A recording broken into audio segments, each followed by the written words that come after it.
Okay, welcome back, everybody. We'll wait for people to shuffle in. In the meantime, we'll get some Gacha dailies done. I forgot.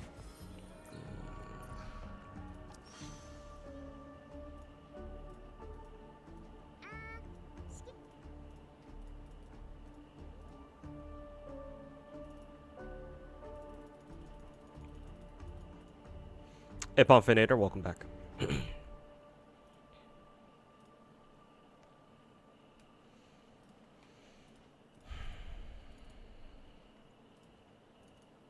Should put one of my ginger ales into the fridge.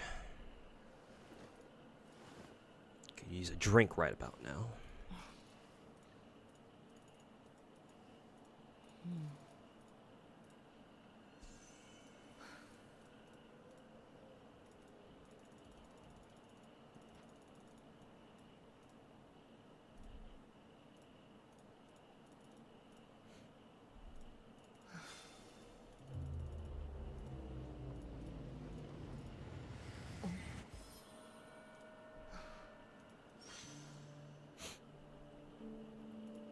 Hey, welcome back, everybody. Best of luck on everybody's Robin rolls if you guys are rolling for her. Use my stream as your good luck charm if you have to. Do you see any Firefly leaks? I have seen her ult animation on Twitter earlier today while I was at work. I also believe Hannah shared with us the links to her actual kit, hers and Jade's, I believe, the last time I streamed. So we should know what they do. However, I haven't actually taken a good look at them yet. All I know is that actually, do I know anything about? Oh yeah, I've been told. Chat told me that Firefly is going to be another break DPS. That much I know. So.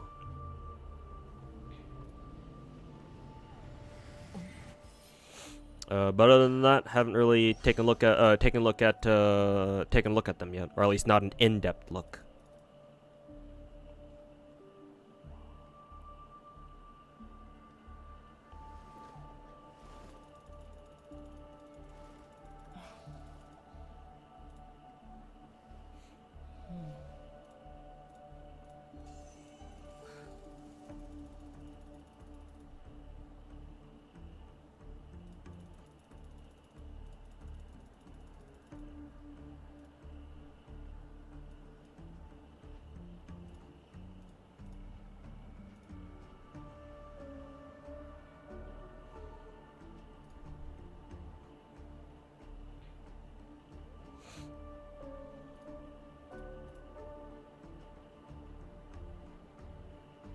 What's my raid ranking? Top 6%, okay.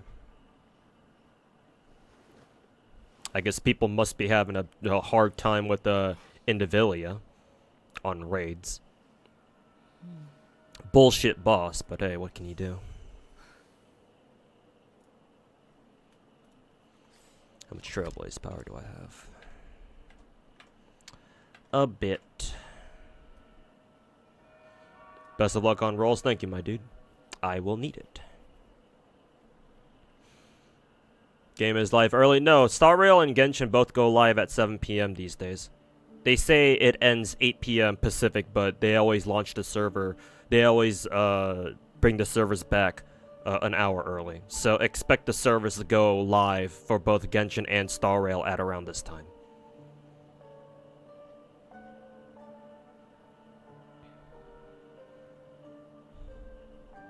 What's your solo ranking or solo raid ranking? Mine is I'm only top 6%. Yesterday when I did my ranking run last night before I went to sleep, I think I scored top 4%, but then I've dropped down to 6% over the course of the last, I don't know, 12 or so hours.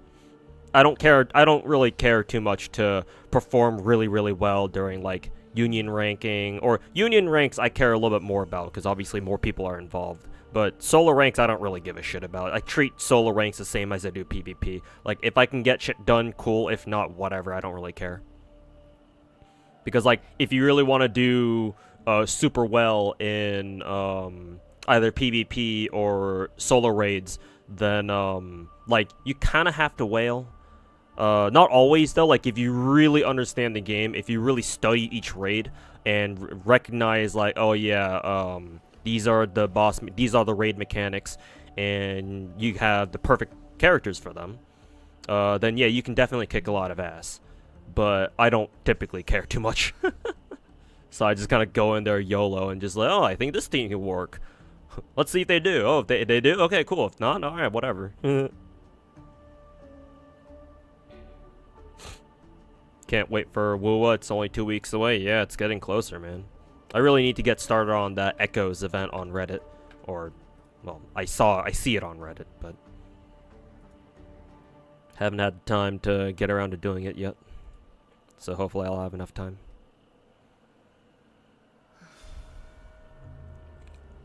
Only got into it more recently since not much other endgame. Yeah, obviously. Like solo raids and union raids are like the two endgame, like true endgame content modes for Nikke. So it's other than that, it's like story and like hard modes, I guess.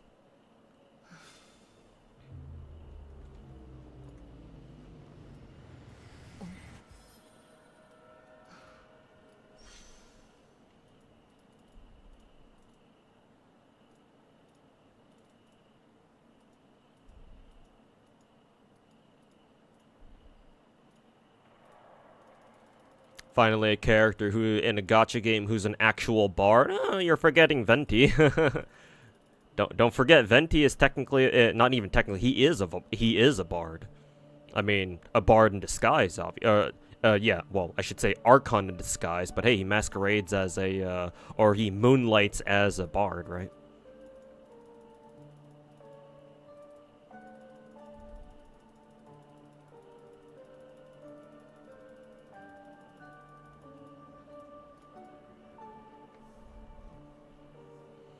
But Venti sucks in his kit, literally. I mean, can't really say nothing about that. But if you actually mean it in terms of a gameplay sense, he's still amazing. It's just that his kit is so polarizing that and the moment you start fighting a boss, he just kind of falls apart. He's not meant to fight bosses. All he's meant to do is just fucking obliterate smaller enemies, and that's about it. So it was always gonna be polarizing. He's just that kind of character. And ain't nothing wrong with that. You're just not really gonna be using him during like Abyss 12 or some shit. That's all.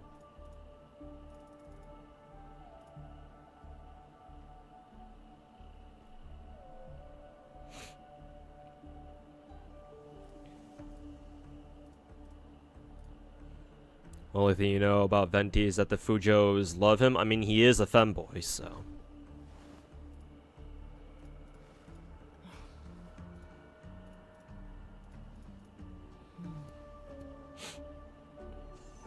Got until June? Yeah, like June 6th or something.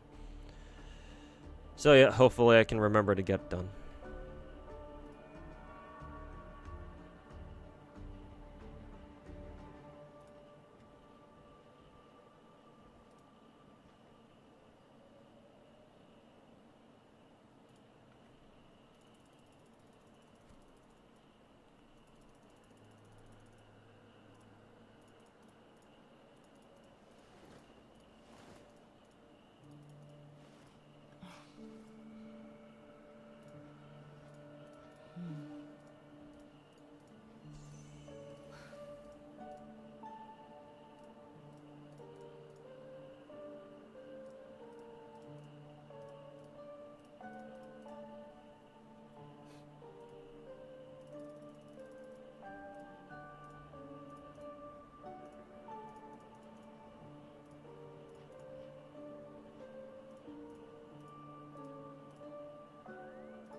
You were gonna skip a she's on rate up and you need more copies of her? Hey, they got you, man. Yeah, you thought you were gonna roll. You thought.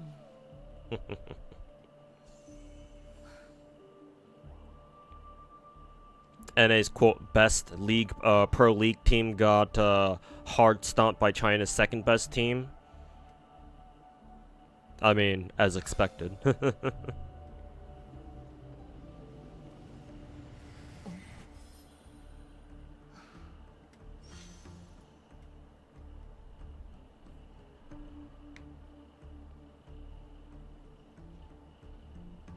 But like, considering it's their second best team,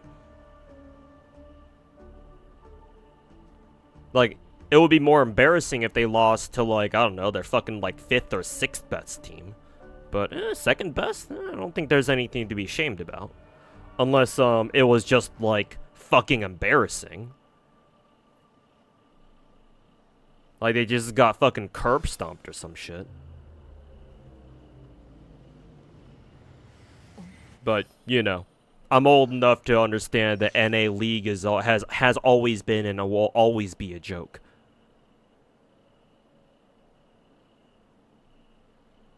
Been around the block for long enough to know that one. Thoughts on Firefly's kit? Oh, she'll probably be, she'll no doubt be another DPS for the upcoming break meta that we're gonna see in Star Rail. Once, actually, now with this patch, yeah, because we're now in we're officially now in 2.2. So, I'm sure when we go through story, we'll acquire, Harmony MC. So, yeah, break meta is here, boys. Are you ready?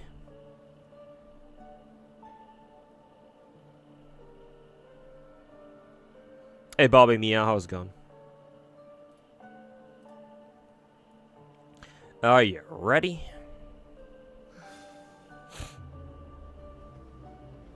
Random Robin, first multi. Those are always the best, aren't they? Just the fuck it, I'm just gonna roll the gacha for shits and giggles, and then a 5-star jump scares you. The classic gacha.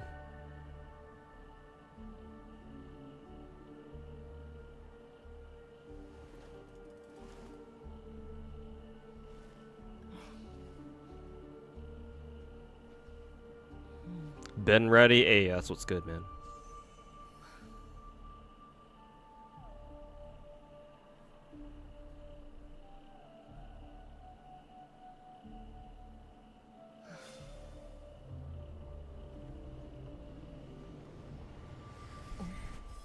Not sure crit realistic or cope? What, are you talking about Robin or Firefly? Because you mentioned Firefly earlier, but we're about to roll for Robin, so I don't know who you're talking about.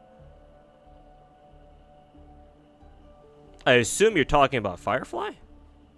Because if you're talking about Robin, no, you don't want to build Robin with crit stats at all, because those are useless on her.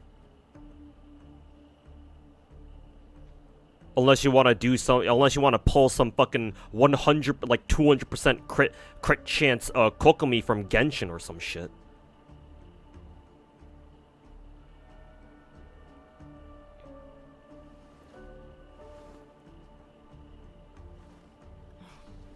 If she is an android, then why does her booba still jiggle? I mean, this is the far future, so, you know, technology is wonderful, isn't it?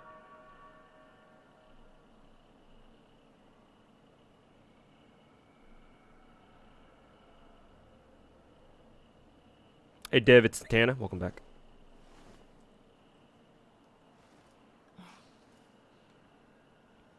Talking about Firefly? Oh, okay, I see. Yeah, then I don't know.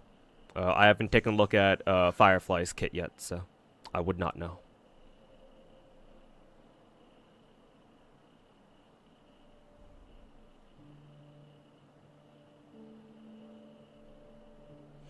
Ended up with E2 Shei and E4 Gallagher Spook. Nice. Asking that question like real life scientists aren't trying to do that. I mean, we can already get pretty close. I mean, like, for us gooners out there, I'm sure we are already painfully aware of the existence of shit like blow-up dolls and crap like that. And like body-sized like body-sized Ona holes and shit. So, yeah. Technology marches on, doesn't it? You're excited for Jade? I'm sure you are. Lots of people are.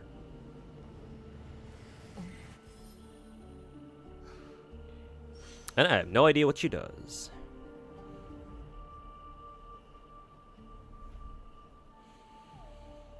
Have you seen that ballistic jello?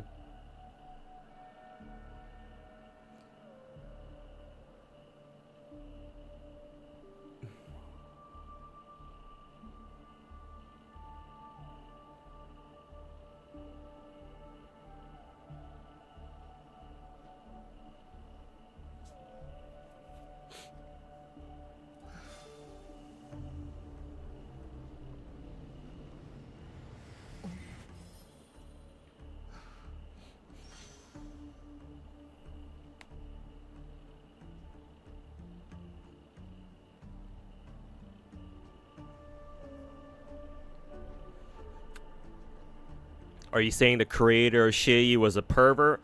I mean, unless they were like legitimately like, unless they were like an aesthetic and like they were obsessed with the whole like, you know, oh, if he's one of those people who are in anime who are like, oh, like I must create like the perfect android being or whatever the fuck, like the perfect robot or some shit.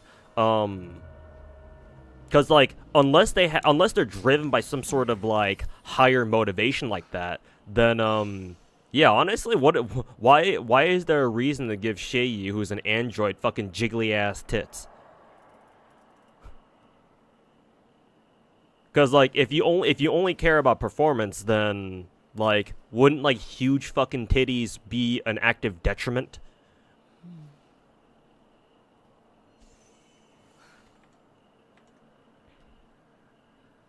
Kind of get in the way of, you know, important stuff like movement and shit, right? So it's like, I wonder why you gave this android big fat fucking titties. I really wonder. It's because you appreciate the female body a lot, right? Yeah, I'm sure it is. Yes, please tell us more about your appreciation of human female anatomy.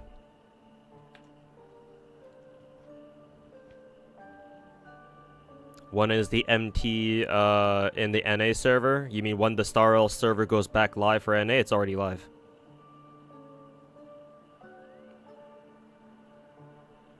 Nah, there's supposed to be distractions when fighting. Yes, the classic. Another DPS for mono quantum teams. Oh, cool. Very good.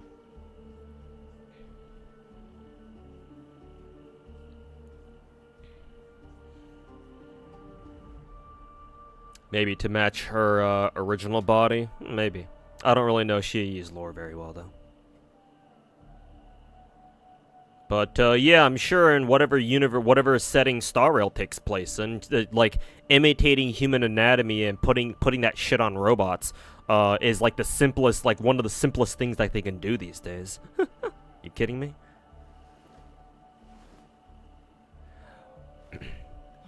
Like, I'm actually, let me backpedal a little bit. I remember when we were going through 2.1 Penacony story, right, chat? Where, we met that one NPC dude who said his father was, like, one of those Intellitron, people. Or, like, basically one of Skrullum's people. And he called him his dad, right? So, like, I'm more curious to know if this universe is if the setting in StarRail has like I discussed before, if they figure out a way to like have not intelligent robots. I mean, that's kind of implied. If they found a way to have robots and humans procreate, cause like how'd that shit work? Is maintenance over? Yeah. How'd that shit work, bruh?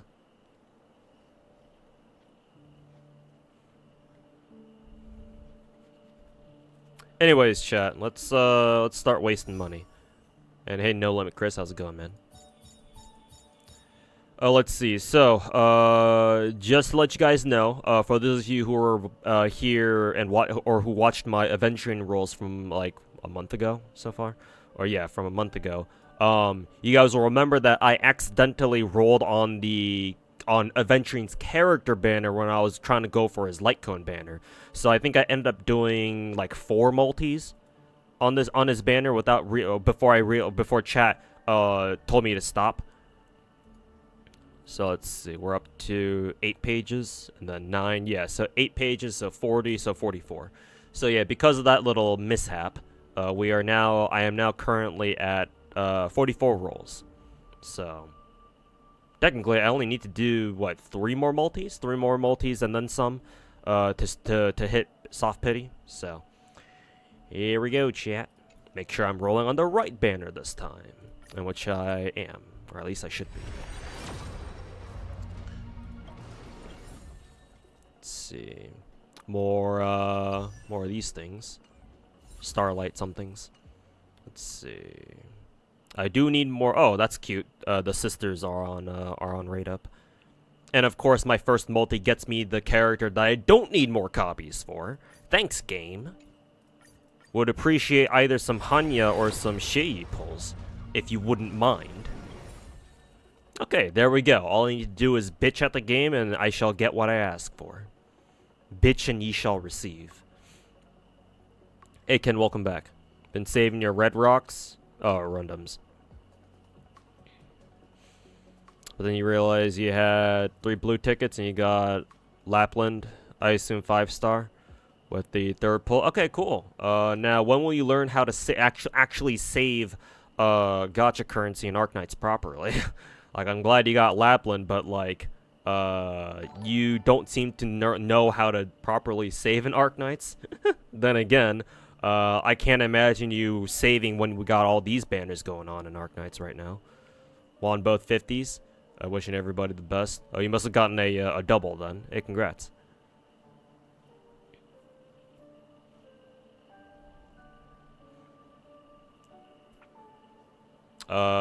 People have found a way to de-age themselves. Yeah, we know. I already knew that part because yeah, you kind of know that you kind of learned that while you're on the space station because there's a bunch of kids running around. You're like, why the fuck are there a bunch of kids? And then yeah, you eventually learn that oh yeah, people have found a way to like fucking reverse age themselves, fucking Benjamin Button themselves.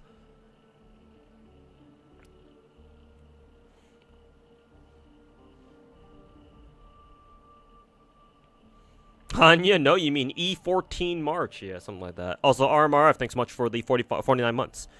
Greatly appreciate it. Also, I don't know if the stream caught your sub alert. Because I certainly didn't hear one. So, doing a test sub, pretend I was yours. You somehow enjoy my flip outs? You're a rare breed. Because I don't really have much of a reaction. Which is to my detriment because people love fucking seeing gacha reactions, don't they? However, I don't really react to gacha streams or gacha rolls because I've done so many. I've been fucked by gacha so many times that I don't really expect much of anything anymore. Even if I get a 5-star, it's like, oh yeah, cool, I kind of expected this. Honestly, the last time my last Arlecchino rolls, I only flipped out because it was genuinely unexpected. Because, like, what are the chances that you get spooked by a 5-star and you skip the rest of it, and then the weapon you were looking for actually does show up in the same multi? And it hasn't even happened once, but it's happened multiple times, and it keeps happening for some reason. So, that was like a rare instance of me actually, like, reacting with more than just like a, oh, hey, cool.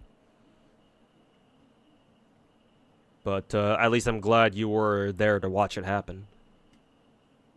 I'm a hard guy to impress, so whenever something happens that does make me flip out like that, it's a little bit special. Just a little bit. Anyways, enough yapping.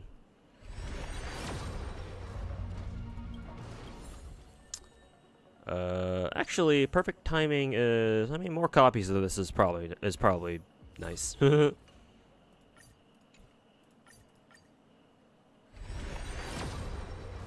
Oh, I think that's a 5-star. I think that's exactly 3 multi, so technically it's early. Technically. You can also save on food. Noodles are cheap. You right. You right. Let me just go down to my local Costco and stock up on 3 months worth of cup ramen. I'll see you guys in the hospital with a fucking stomach, with a couple of stomach ulcers. Good luck. Yep. Let's see if we win the coin flip or not. That's Harmony. Yes, it is. All right. Good old Robin. Thank you. Alrighty, we got Robin. Now we can start working on her light cone now, and hopefully I don't roll on the wrong banner this time. That would suck, wouldn't it? You got her, yep. We want the coin flip. Star Rail character luck continues. Let's see. Oh, that's cool. Perfect timing is on right up right now, too, along with the free-to-play Acheron light cone as well. I actually wonder how many Acheron players will actually legitimately roll on the light cone gacha just to see if they can get a copy of Serenity or whatever its new name is. Yeah, second copy of Topaz light cone by accident. I mean, I wouldn't mind considering I love using Topaz, but yeah, it would still suck. Anyways, let's use the rest of our Stellar Jades now.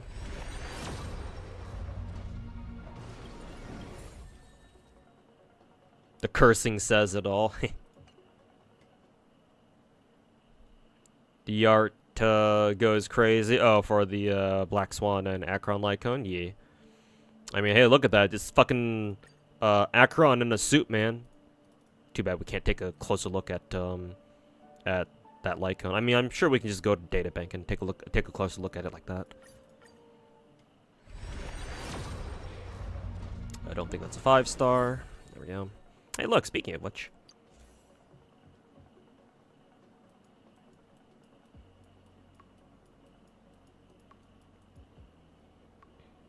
Yeah, look at that. Acheron in a suit. GC Firefly leaks Mr. Streamer. Maybe we'll take a look at it once I'm done with rolls and while I'm leveling up a Robin or something. Alright, let's see. Actually do not have enough Stellar Jades. Or not enough Oneric Shards or whatever the fuck they're called. Let's go to the store and let's see if we can exchange for some. Exchange for about 8 of them. How many more do we need for another full multi? Let's see. 444, so like 3? Yeah, 3. Nope, wrong one.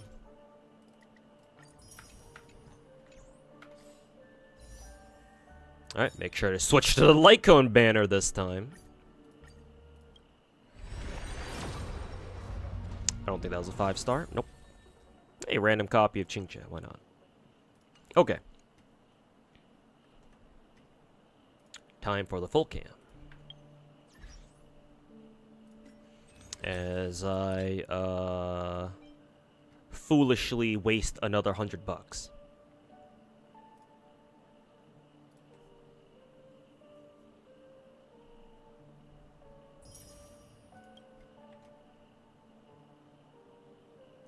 Alright, back to multi-gacha. There we go.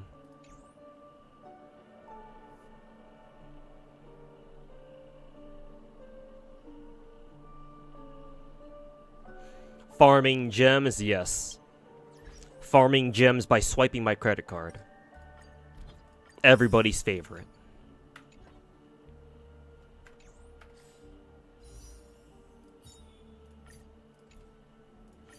How many multis have I done so far? I think 3. I want to say 3.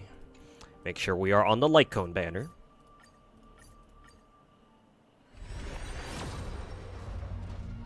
No. Hopefully MiHoYo cooks more. Firefly looks unfinished for you. I mean, remember, everything we're seeing for Firefly are just leaks, man. So like, for example, if you've seen that one Firefly alt animation and it doesn't look that good, it's because the gameplay was captured on fucking lowest settings or some shit. Like, that's not what it's gonna look like. What is it? That's not what it's gonna look like on like highest settings or whatever. And so yeah. Then again, usually when by the time we see like what like leaked characters, ultimates, and skills look like, well, by the time we see what character animations look like they're usually like the final version, and they're like basically ready to go. I mean, yeah, obviously, because I've said this myself. Like, betas are only usually meant to like test characters and make sure they're not absolutely fucking broken or something, or there's like no game-breaking bugs that are going on. So yeah, like by the time new characters enter like beta phases before like the patches where they're supposed to come out, yeah, they're usually already done. So what you see is usually what you're gonna get. Get your first paycheck? Yes, I have. I have, thankfully. Last weekend, so yeah, I can afford this, actually. Feels great being able to buy a pack and not have to worry about, oh my god, what's gonna happen to my what's gonna happen with my mortgage payment this month?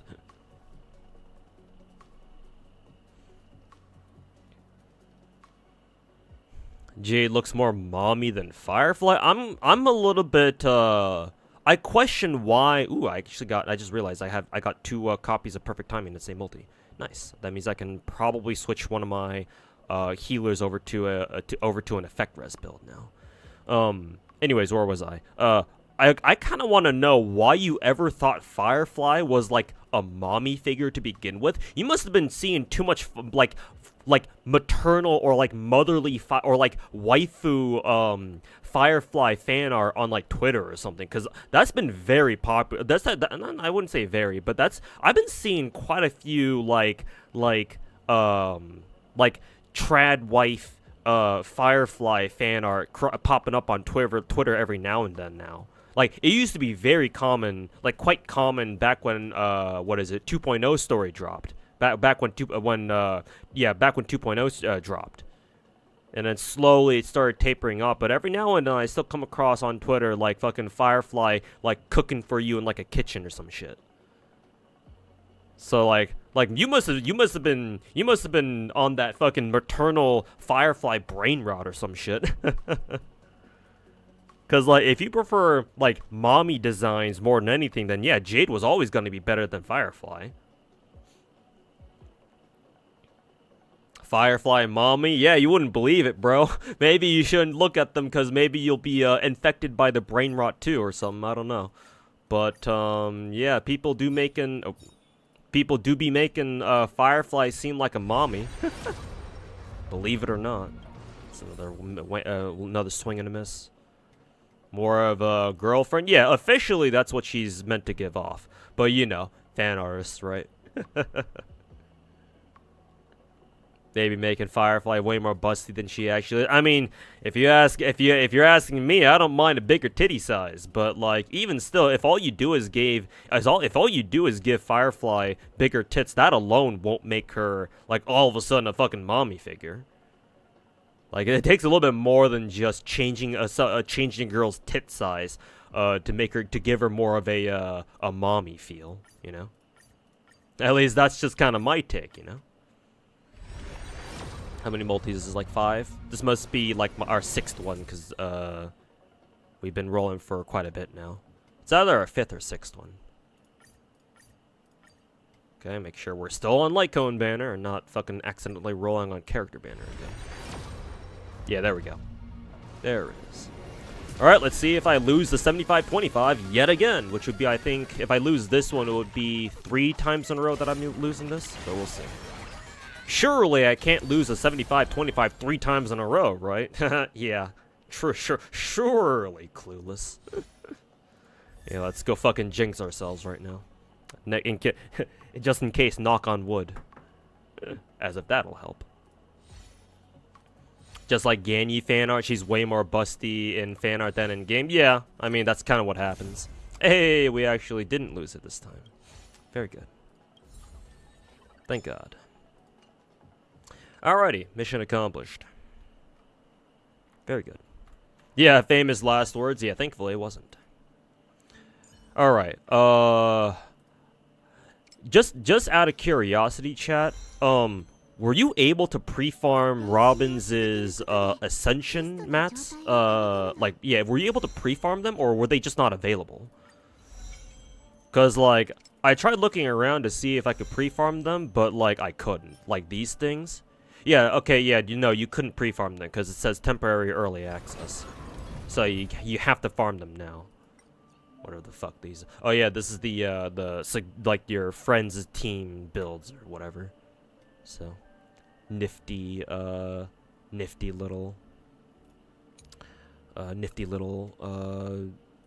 quality of life now. Let's see what else. What I want to use here. Let's see. We could use. Since I don't know how this fight will go, we'll use Topaz, Ruin May, Gallagher, and who do I want to use here?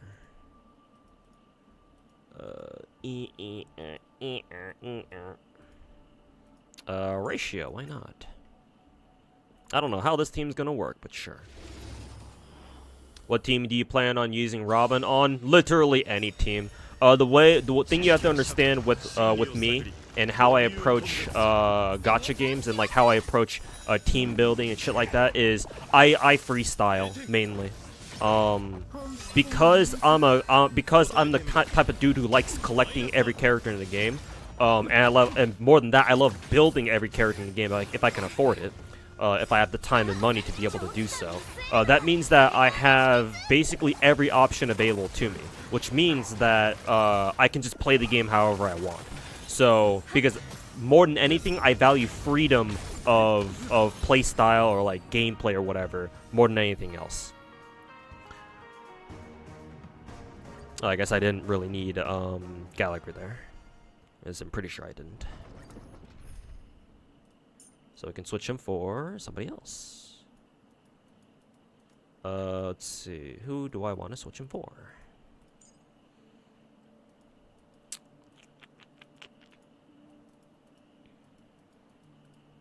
Oh, Himeko, I guess. Oh, we will switch around their positions like so. There we go. So yeah, I'll build Robin, and how I'm gonna use her is I'm just gonna throw her into any team that I feel like she belongs in, or any team that I feel like I need her in, and that'll be that.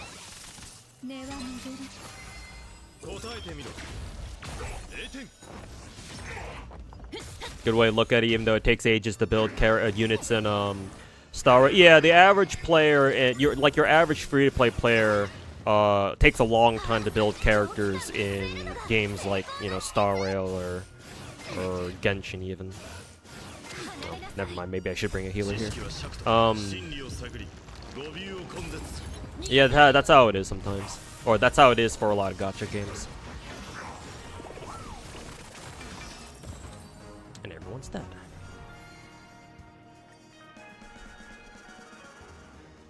Nifty music, actually. See. Yeah, we'll bring Mr. Gallagher back.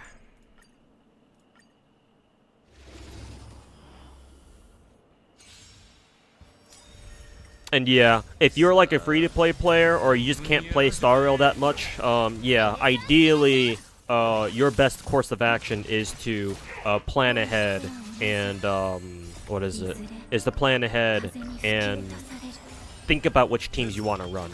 So that way you can focus on building them and them in particular, and then using those particular teams, you can go into MOC and have the best chance of beating them.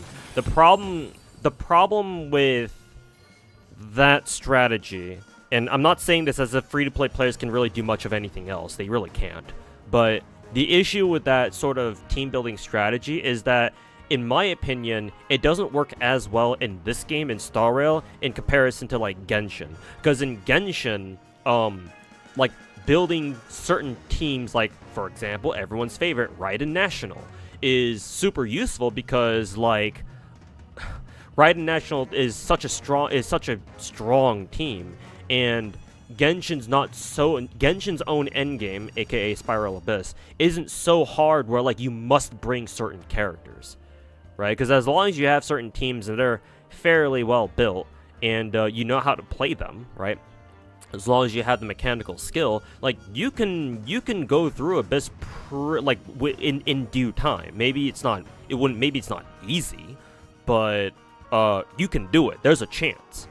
But in Star Rail, given the way this game plays, there's not really. Like, this game demands that you have a lot more of a varied roster than, like, a game like Genshin does. Because, like, you know, breaking enemies is such a core mechanic, right? Just because this game is... the fact that Star Rail is turn-based as well means that you have no choice but to take punches to the face. As in, like, you have no choice but to have your characters get hit. Whereas in Genshin, you don't really need to deal with that, because iframes exist, and shielders exist. So you have a lot more leeway in a game like Genshin than compared to a game like Star Rail. In Star Rail, you kind of have to have the right units. Yeah. This game is a lot more rock, paper, scissory in that respect. And so yeah, like unfortunately free-to-play players don't really have any other choice. Like in due time, once they've been playing the game for long enough, yeah, sure, they should have enough characters where like, oh yeah, like they can basically do any MOC version that, you know, MiHoYo throws at us. But like that's going to take a lot longer for free-to-plays to get to that point than, like, say for example, free-to-plays in Genshin got to their point of like just being able to comfortably clear Abyss, like every single Abyss that ever comes out. So, but yeah, it do be like that, unfortunately. Have you watched a different anime series for FGO? An anime series for FGO, which came first, a game or an anime of it that you saw? No, the game came out first. Any anime of FGO that you've seen, like for example, Babylonia or Camelot or the Solomon movie. I don't think they've made an anime of an EOR chapter yet, have they? They definitely haven't made one for any of the Lost Belts yet either.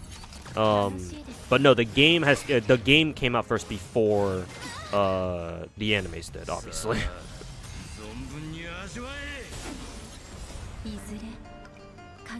Her face, Firefly's face, doesn't scream MILF out. Yeah, no, it doesn't, obviously. Yeah. Robin kind of fits into any team anyways. Yeah, exactly. With maybe the exception of Blade teams, but even then you could kind of make an argument that she could work with Blade too, just because Blade has a follow-up attack. But yeah, like, he's really the only exception. And of course, other DPS in the future who might scale with HP. Lost to E1 Yanqing. Oof. Sorry to hear that, dude. MiHoYo, please buff Yanqing. Did someone say Genshin? Yes, sir, I did. Yes, sir, I did.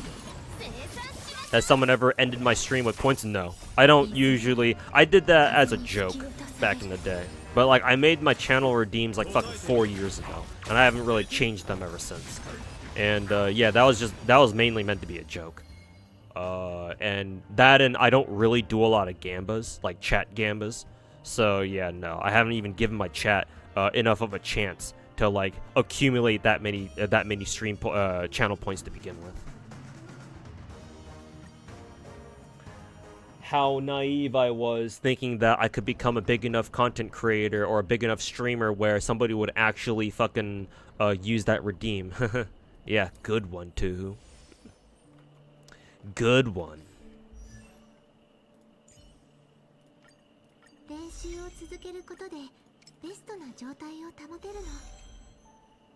Mommy my ass, Firefly looks like a little sister. Yeah, more so like a sister or like a girl, at least a girlfriend vibe than a fucking mommy vibe. That's for sure. Yeah, but you know, Twitter is a wonderful place of delusions and you know, wild fantasies. So you know,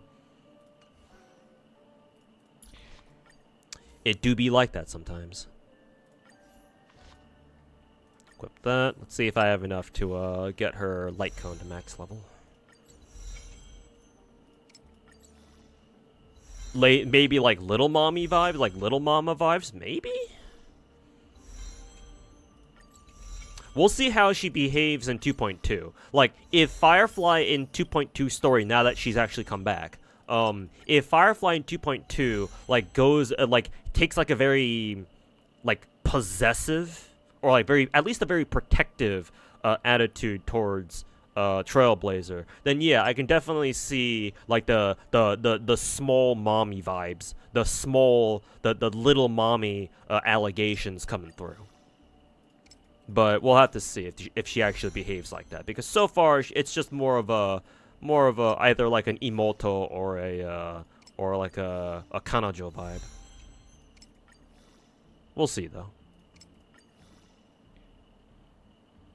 Yukong is mom material, yeah, for sure, more so than Firefly at least. But yes, you are right. I agree with you with that one. Hey Yan, welcome back. I believe Ken meant to ask me if I started playing FGO first.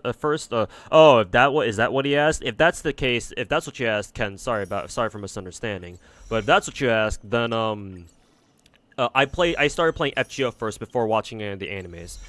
And to be honest with you, I haven't watched any FGO anime. To be honest, because like I heard how they did the animes for like Camelot and Babylonia, and like they gave it the typical anime treatment of like they cut out a shit ton of content and just to be able to fit it into like a 12 episode anime format. Like anything that compromises on FGO's story, I kind of take a personal offense to, because like how dare you? But like, you know, it's anime. Nobody ever does fucking 24 episode seasons anymore like they used to. Maybe there are some animes or some studios that still do like 24 season episodes or 24 episode seasons. Wow, that was wrong wording there. But to my knowledge, most animes are only 12 episodes a season now, and that's kind of a bummer, especially for like whenever people try to like adapt like light novels or like pre-existing mediums into anime. It's like, okay, well now. Anytime I hear a light novel or a manga or some shit, like get an anime adaptation, I'm just like, oh boy, here we go again. Another 12 episode season where they're gonna cut out fucking half the content, so you're not gonna know half the shit that's going on. Ugh. But it's for the money!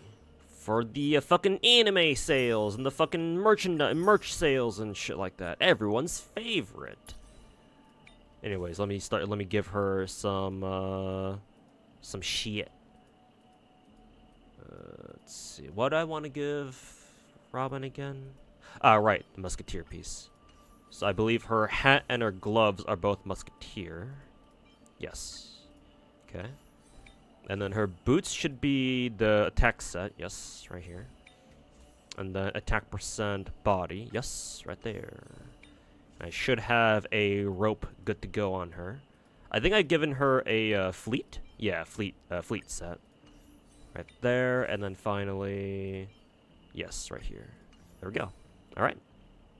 Double attack along with fleet. I may change fleet to something else. Maybe, for example, like space sealing station. Either space sealing station or even two-piece Glamoth. I'll wait on I'll wait for people to figure out what Robin's ideal set is, and I'll change accordingly. So for now, I'll run her with fleet because she's Harmony, and you know she's supposed to buff her team.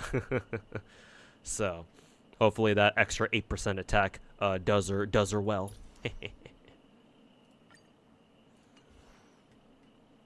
Which game is with the exposed thong?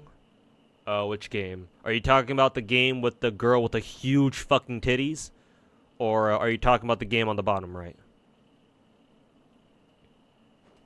Spreadsheet already has their build suggestions added. Really? Did they finally update this? Because the last time I checked this... Oh no, this might be a different character guide. Because the front page looks a little different than usual.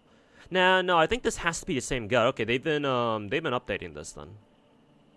No, maybe this is a different one, because the formatting of this is different. Okay, that's good, because the first Star Rail helpers spreadsheet, like, they stopped updating that, like, I don't know, like months ago.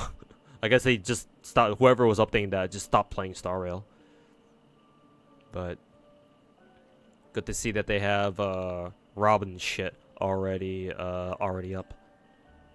So let's see. They recommend 4-piece musketeer. Why? Is it because of the speed? Maybe it's because of the speed actually. Yeah, maybe it's because of the extra speed that she'll get from it. But my Robin's pretty fast already, 151. Actually, maybe if I give Robin 4-piece musketeer, she might actually go over 161 speed, which would be kind of interesting. Is it really that necessary though? Maybe it is. I don't fucking know. But yeah, I'm assuming they recommend 4-piece musketeer for the extra speed boost.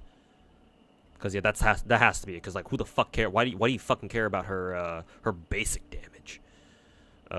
Fleet ageless. Oh yeah, Fleet is her her best armament. So that's so interesting. It's either that or broken keel. Huh. All right. Well, I guess we got her best ornament set then. All right.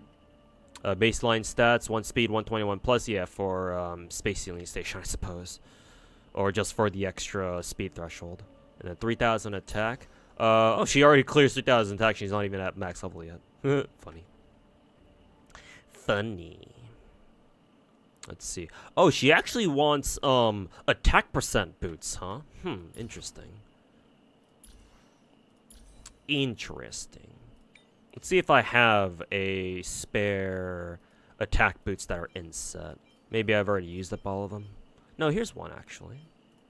It doesn't have speed though, unfortunately. So if I do this, it'll cut out 25 speed off her. She'll still technically have 126 speed, actually, now that I think about it. Most have recommended, because her speed is set on 90 on all. I knew that, but my thinking into giving her speed boots was that, if she acts faster, she'll get her ult faster. Because, like, if she... But no, you're right. No, you're right. Because, like, she gets speed stats. She gets 2 free speed stats from her traces. Which is, like, what? She gets 3 there, 2 there. So she gets 5 extra speed, which is obviously not nothing. Any little bit helps. And then I got very lucky because most of her pieces here actually did roll quite a bit of speed. Like 9 speed here, holy shit. And then 4 speed there, and then 5 speed here. I don't know if either of her ornaments rolled speed, and that one didn't. This one did actually. So yeah, she actually, my Robin is getting a lot of speed from her pieces actually. So like for me, yeah, there's no reason for me to give her fucking speed boots for sure. Matter of fact, I don't even know if I want to keep these speed boots actually, so I can probably sacrifice this and then just feed that shit into whatever this is, yeah. So we'll switch this. I don't know how well this will roll. I mean, ideally this shit rolls even more speed, but you know, as if that'll happen, right? As if that'll happen, Keck W. Yeah. Oh, kind of one down the line, kind of. Would have liked it if she got more effect res, but you know, of course the game wouldn't give me any effect res rolls, cause fuck you. Fuck you, MiHoYo. Fuck you.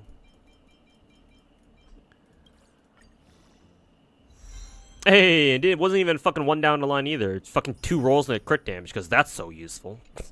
Alright, well, maybe I'll come across a better attack percent boots sometime down the line, I guess. But that day is not today. But yeah, in that case, 3,600 attack and 126 speed. So she still clears 121 speed at least.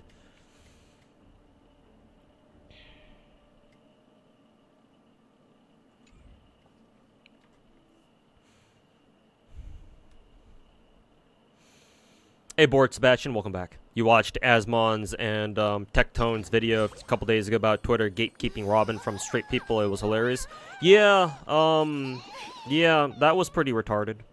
But I mean, Twitter goes full retard every once in a while when it comes to MiHoYo stuff. So yeah, I can't say that was unexpected, but like the fact that it devolved to such a that retarded of a level kind of was surprising, but then again, even that's probably not too surprising at the end of the day.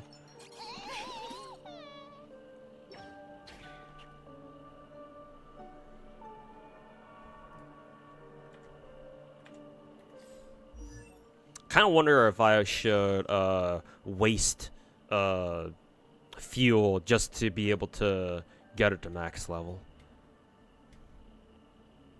Babylonia was actually pretty good, but Camelot was disastrous. Yeah, I heard something like that, yeah. 12 episode norm really hurts story for a lot of animes. Yeah, man. Like, bro, I remember when the Gotobu no Hana Yome anime came out, or the if you know it by its English name, Quintessential Quintuplets. Like, at first I was excited to watch the anime, and then I started watching it on Discord with the boys, and like I was like, bro. Like, it was still nice. It was still nice to watch the Quints be animated and stuff like that, but like, ugh, come on, man. Like, they fucking butchered the Hot Springs arc, cause like they skipped down so much shit during the Hot Springs arc that they had to fucking yeah, that they had to cut out completely for the anime. And I was like, oh god. So yeah. Like, I should have known going into it, but, like, guess that was my own fault for expecting too much out of an anime, right? Or out of an anime adaptation. Do you consider 3-star Crown to be worth it? If you want to go all out on her, then yes. Apparently, she is just that good. So yes, if you really, really like Crown, if you want to fully limit break her, but you're not sure if she's worth it, you should, if you really like her that much. Meta-wise, she is definitely worth it. Fucking burst, an actually good burst 2 pilgrim. Like, are you fucking kidding me? Like, we've been waiting a year and a half for us to get a good burst 2 pilgrim, because Noah certainly ain't it. Fuck Noah. Crown is our new best friend. Don't like how Star Rail blocks new events behind new Trailblazer quests. Yeah, that kind of fucking blows, yeah. Like, I literally had to speedrun the bartender event for 2.1, like, last Sunday, like 2 days ago. Because, yeah, you had to go through all of 2.1 story first and then do the event. So, yeah, that fucking blows dick. I mean, I think Genshin's sort of the same way. It's just not as bad, I don't think.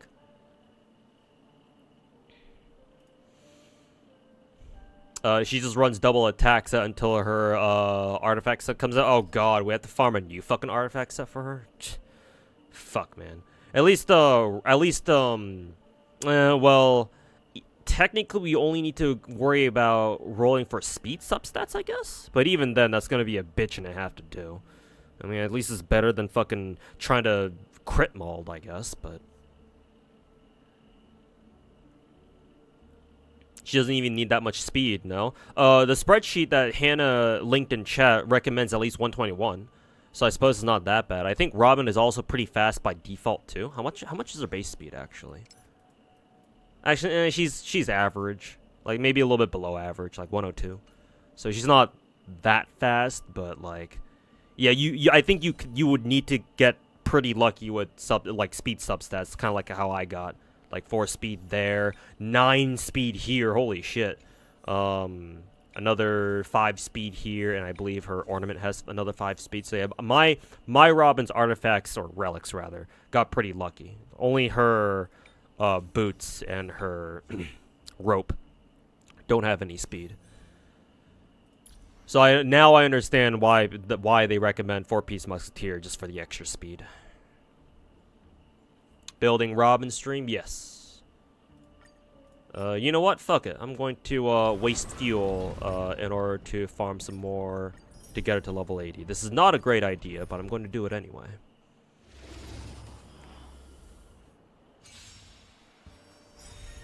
Her passive also generates a bit of ER in trial anyway due to killing trash. I see.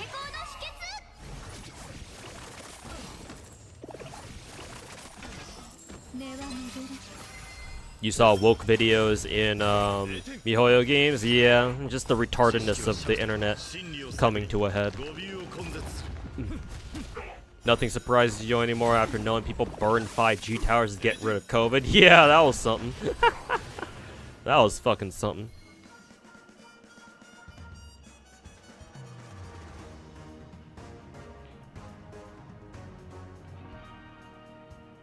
Funny shenanigans with the girls' frontline community again. Somebody posted "fuck your gun" and they alerted the horde. I think I remember seeing that actually. Yeah, I think I remember seeing a little bit of that.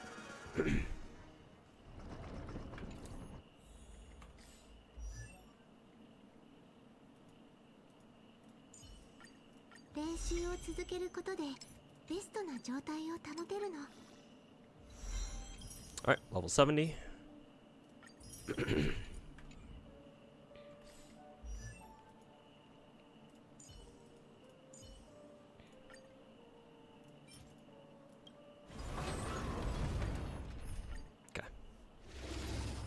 What do you say fuel for usually? Artifacts or relic farming. The way I see it, I prefer using natural AP or natural stamina, you know, in Genshin, Resin, and in Star Rail Trailblaze Power to farm like guaranteed mats like Ascension mats and Trace mats. I only really want to use relics for relics, or I only really want to use fuel. Sorry, I'm mixing up my words today. For relic farming, or ornament farming. That's pretty much it.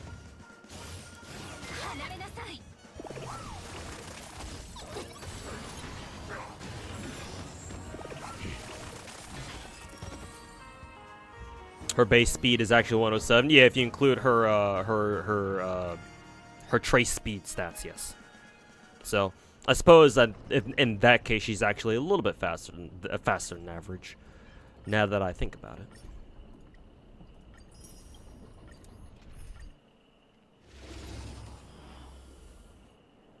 Also, goodbye to a free doctor ratio. Yep. Yep. Goodbye, free doctor ratio. You shall be missed.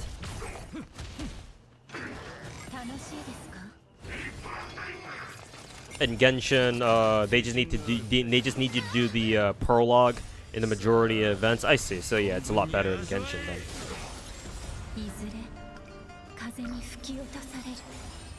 4-piece of what set? If you're talking about Robin, 4-piece Musketeer, because 4-piece Musketeer gives Robin 6% extra speed, and that's very, very useful.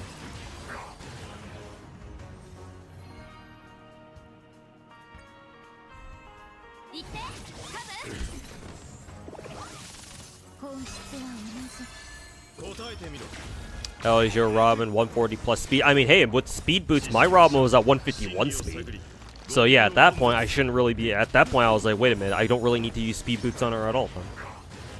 So yeah, change your. Try to see if you can get her some attack boots with speed sub stats, or with the speed sub. Try to pimp her out a little bit. Logged on, Wanda coin flip on Robin, got her Lycon on first roll. If not for me, yeah, stream luck kicking in, right? But I'm glad that the stream was able to get you some good luck finally.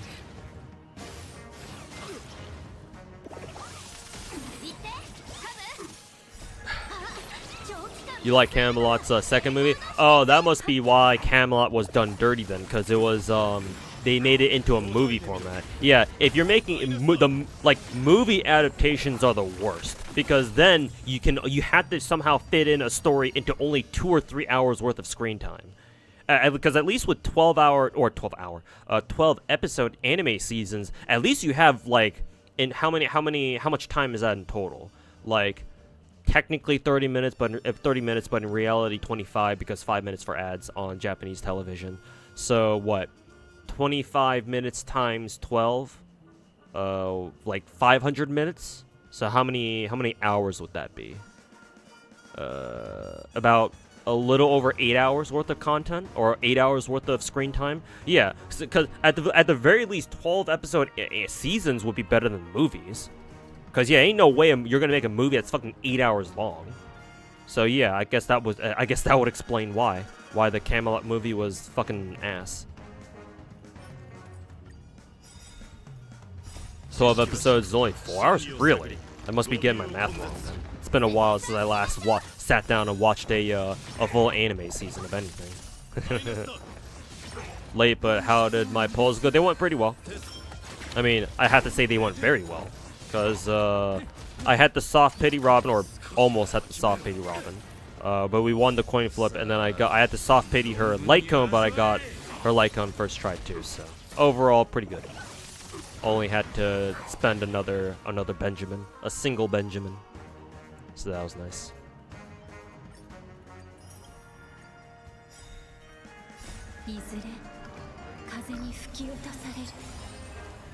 Didn't they have to put out? Didn't they completely omit Toto from the Camo movies? Oh boy, did they? I don't know, man. But if they did, holy shit, that's all I need to know then.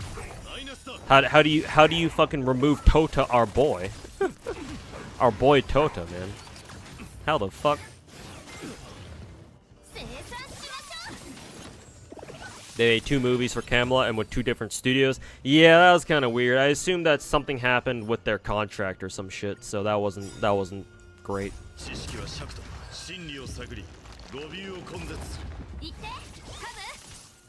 Part 1 of Camelot was outsourced. Oh well, you know, that would explain it then.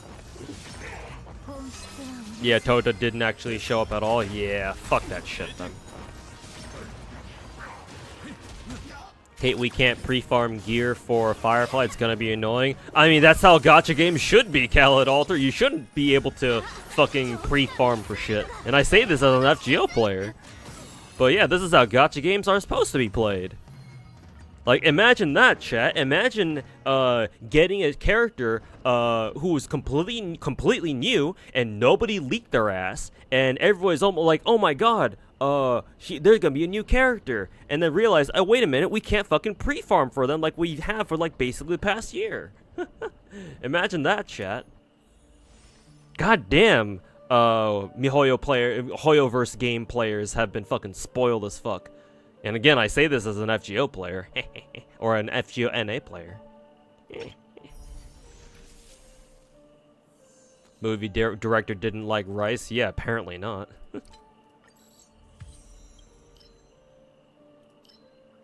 Fucking apparently not.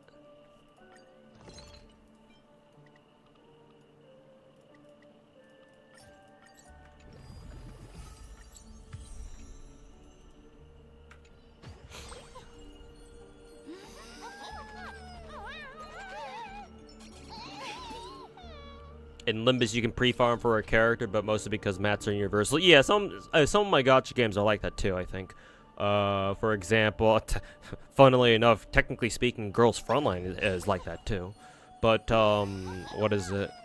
Ether Gaze is like that, where all the level up materials are universal. Same thing with Snowbreak, I believe, yeah. Anybody remember Bells? Yes. The rush to farm small bells for Castoria back in the day. Lovely.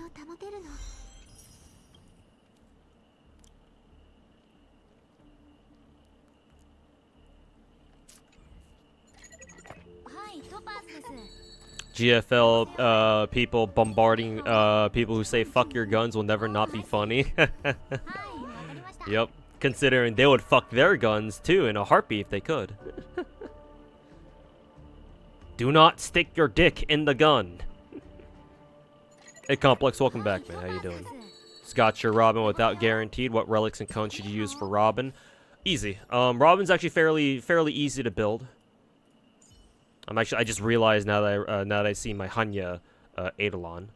I just realized that I didn't get any copies of Shiyi, which sucks. Oh well. Well, she's E2, but I would like her to be at E4 at the very least. Oh well. Anyway, anyways, where was I? Robin is actually fairly easy to build, or she's fairly straightforward. Because for now, apparently she has a better relic set that's coming in the future. So for now, her temporary set should either be double attack set or 4-piece musketeer.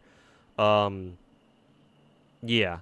4-piece Musketeer is a strong consideration because even though obviously she's not going to benefit much from the basic attack damage boost, it will still give her 6% extra speed, and the way she wants to be built is you want to give her attack boots instead of speed, so that she can do a lot more damage with her ult, or when she's ulted. So give her attack percent boots, and then pray for speed subs, and then if you don't quite have enough speed subs, then give her 4-piece Musketeer, so that way she can get a little bit more speed. Suppose it's either 4-piece Musketeer or you give her 2-piece speed, I guess, actually. Something like that. But yeah, those are for her orbitals, and for her ornaments, 2-piece fleet is apparently her best one.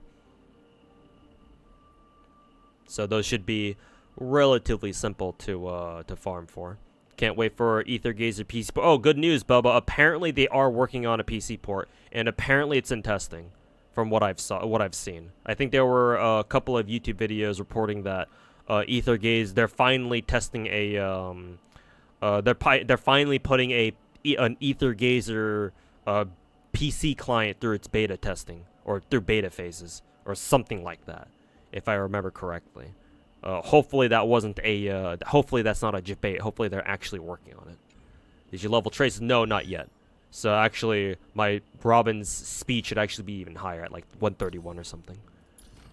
So yeah, speaking of which, let's go ahead and do that right now.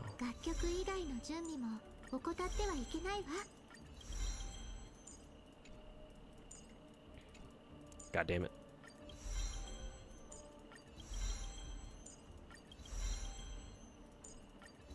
My dick is a gun. Giggity. And thanks for the advice. Yeah, no problem. But yeah, just know that if you want to go all out on your Robin, she will have a better relic set in the future, apparently. So, you don't need to focus on getting her, like the best gear now, because you most likely will end up farming for her her better relic set in the future, at some point. Let's get everything to level 6 for now.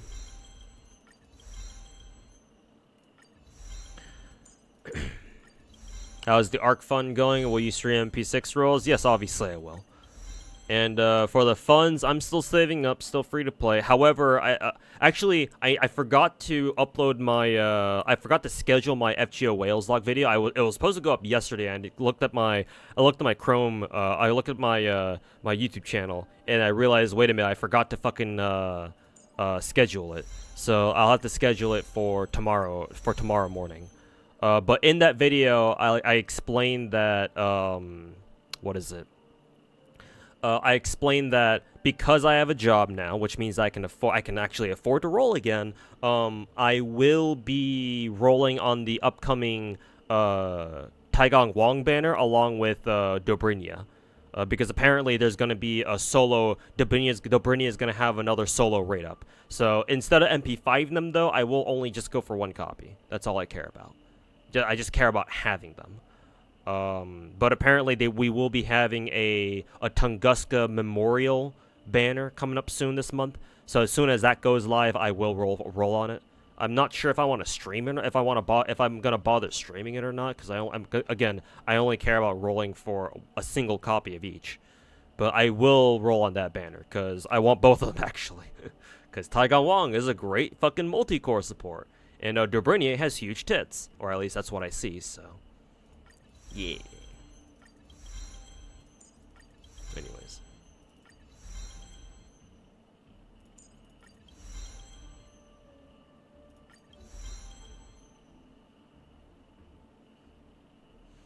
What's going on over my YouTube chat?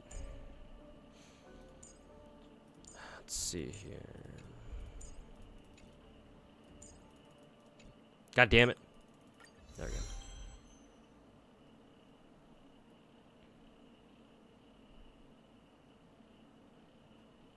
You hate that when it comes to Hoyo games, you're able to pull a character, level them, farm their shit, and get decent gear within like 3 hours of playing? I mean, for those of us with an FGO background or any other gacha game background, yeah, it goes by a little bit fast. It goes a little bit fast, don't you think?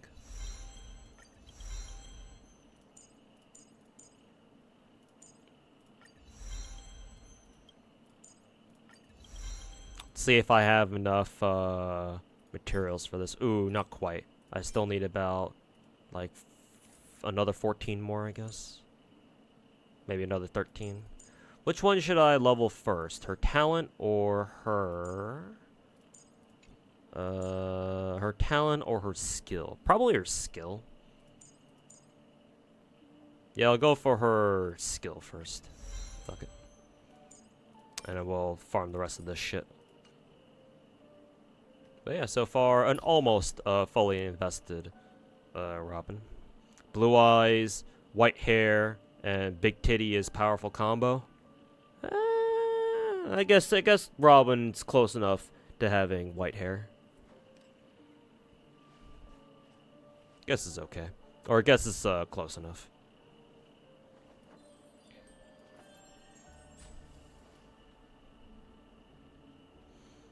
Robin staring at me, fucking creeping on her fucking titty size. She's like medium. Not exactly huge booba. Certainly not as big as... Well, Topaz technically...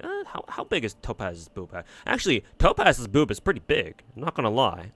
She has both titty and ass. Too bad her ass got nerfed. But Topaz has some pretty good tits. She's probably bigger than... Yeah, she has to be bigger than Robin. Robin's is more medium. Yeah, she's definitely got titty, but she's more medium. I don't know if I want to... I don't know if I'm gonna say she's got huge titty. I mean, if you want to see Robin huge titty, just go on Twitter. You'll find plenty of huge titty Robin art over there, I'm sure. Now, especially now that she's out. But in game, I don't know if I would say she's got huge titty. At least not compared to some of the other girlies we got in the game.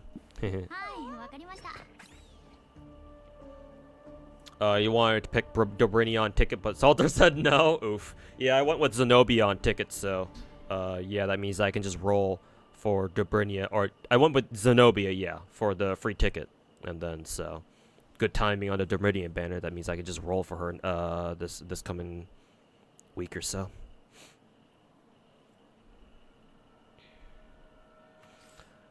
.4K attack without traces. What, for my Robin? Oh, I didn't realize. Did my Robin actually have 4K attack without her traces? Shit. But then again, my Robin does have both attack percent body and attack percent planar, so that is probably why. Also, I just realized Robin still has 4,000 HP, like 4,100 HP. How the fuck does she have that much HP when she's running double attack percent ornaments? Holy fucking shit. Does she just get a lot of HP stats from her traces? Yeah, I guess she does get a couple. 8%, 4%. So 18% there. I suppose that's better than nothing. Maybe her light con? Well, her light con doesn't even give her that much more HP though. I guess Robin is just very thick on her own. Cause like where the hell else is she getting it? What about her light cone? Does she get HP from her light cone? No, she doesn't. Yeah, where is she getting all this HP? I mean, not complaining. That 4K if that 4K HP is gonna come in very handy, I'm sure. You remembered when I pre-farmed 10-10-10. Well, I didn't 10-10-10 5 Merlins. I only got them to 999. But yeah, I farmed for everything for 6 Merlins except for their lores. Yeah, but I'm glad you remember that part. Is Robin's signature light cone must pull, or can you have used the event light cone, or you can use an alternate one?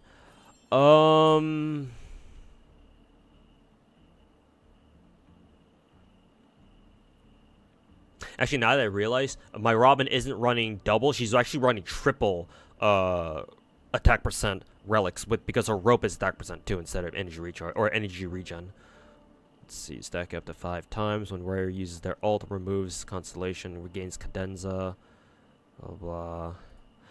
I think her light cone is optional. It's one of those, it'll be in the category of extremely nice to have, because what her Gacha light cone does, what her signature does, it allows you to run attack percent rope, because she's getting energy regen from her Gacha light cone.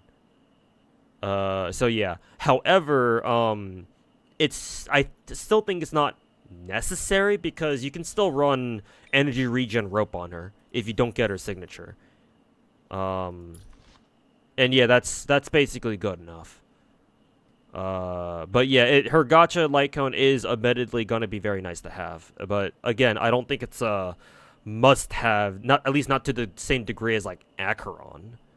I mean, Acheron's probably one of the worst offenders in terms of like, oh yeah, this is a 5-star character who absolutely needs a signature.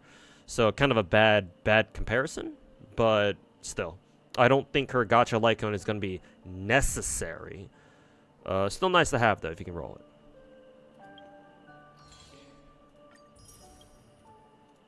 Alright, yes, it's me. Thanks for hanging out, man. We'll catch you next time.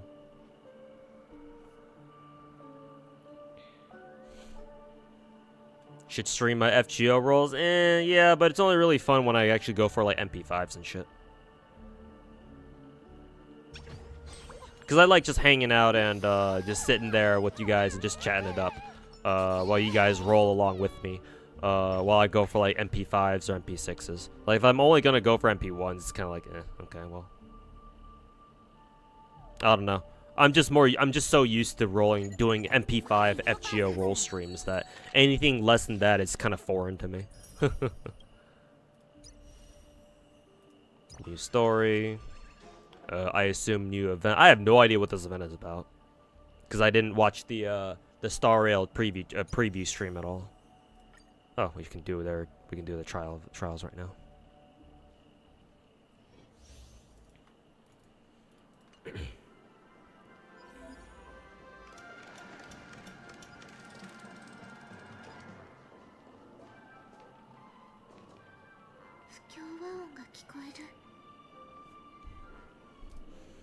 Even with her light cone, even without her light cone, Acheron is so fucking busted that she still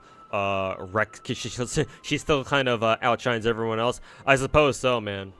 I suppose so. Maybe you are right. Maybe I'm just overblowing how much she relies on her Gacha light cone. It's just that Acheron is the only character in the game who has like a unique energy system, and the only way for her to accelerate it or like gain more energy for herself is literally through her own light cone, and like that's the only way, at least as of right now, unless they start giving us more light cone, more nihility light cones that give characters their own debuff, I guess. Which actually we should have some like we should have some like that. They just don't quite work on Acheron though. But yeah, maybe I am just kind of overblowing it. New code, huh? Interesting. Wonder where this came from. But thanks, Hannah. Hopefully I remember to actually use it.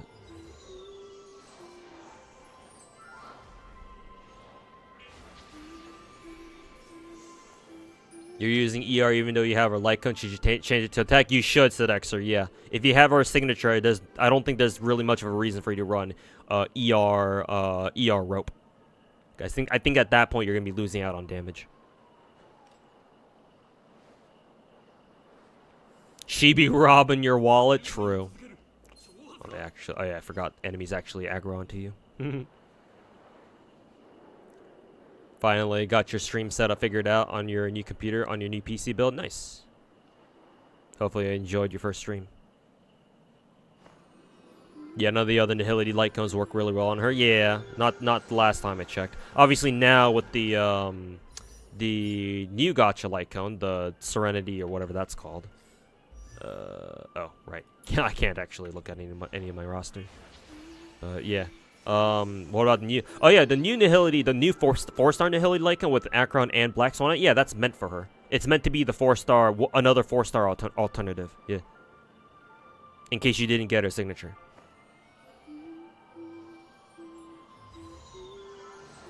Probably Goodnight. So yeah, Goodnight is should be her best signature light cone for Acheron. Yeah. But you need to stack debuffs on debuffs to increase her damage. I mean, you were kind of already doing that to begin with, right?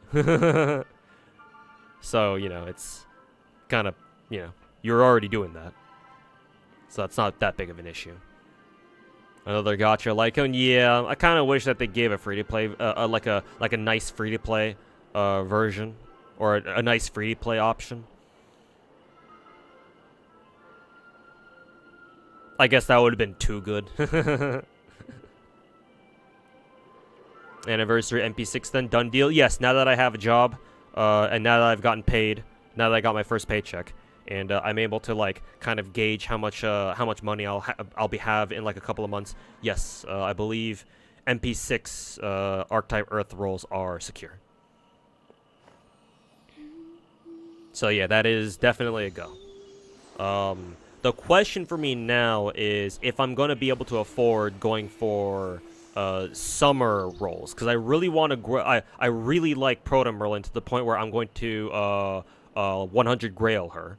I also want maybe 1 or 2 copies of Summer Scotty, and then obviously I'll want like maybe 1 or 2 copies of Summer Ibuki as well. I'm definitely not going to MP5 all of them unless I get like super fucking lucky or some shit, and that's not going to happen. Because fuck FGO. But at the very least, I want to MP2 everybody from summer. For Proto Merlin might be a different story though. Maybe I'll go MP6 there if I really want to. Probably not. I don't know if I'll go that far, or I don't know if I'm going to commit that hard.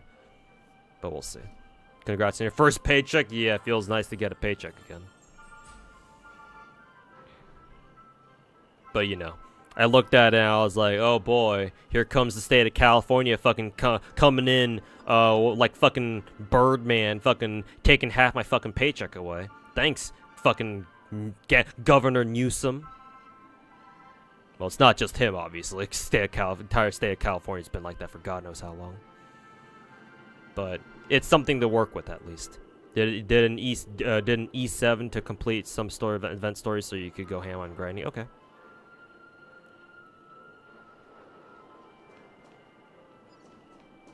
Side note, some portion of the stream got muted. Oh, right, yeah.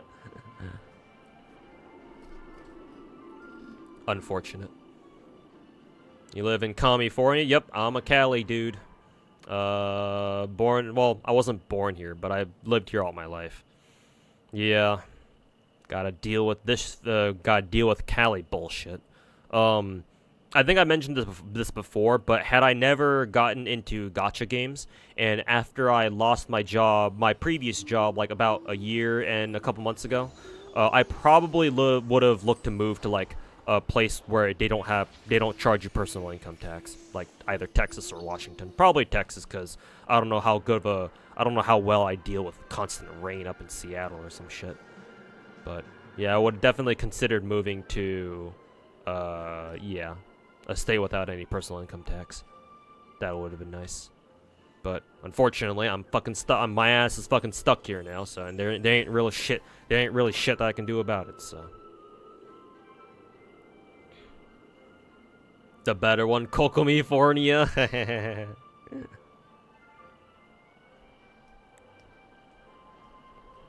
Must be rough. The area that I live in is nice. It's nice having pretty good weather, I will say. I mean, that's that's SoCal's biggest perk, obviously. But, you know, traffic is shit. Taxes are shit. You know. I'm sure we could go on and on about that.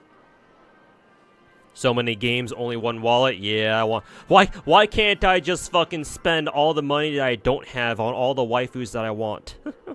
Why? Why must the world be so cruel? Keck W.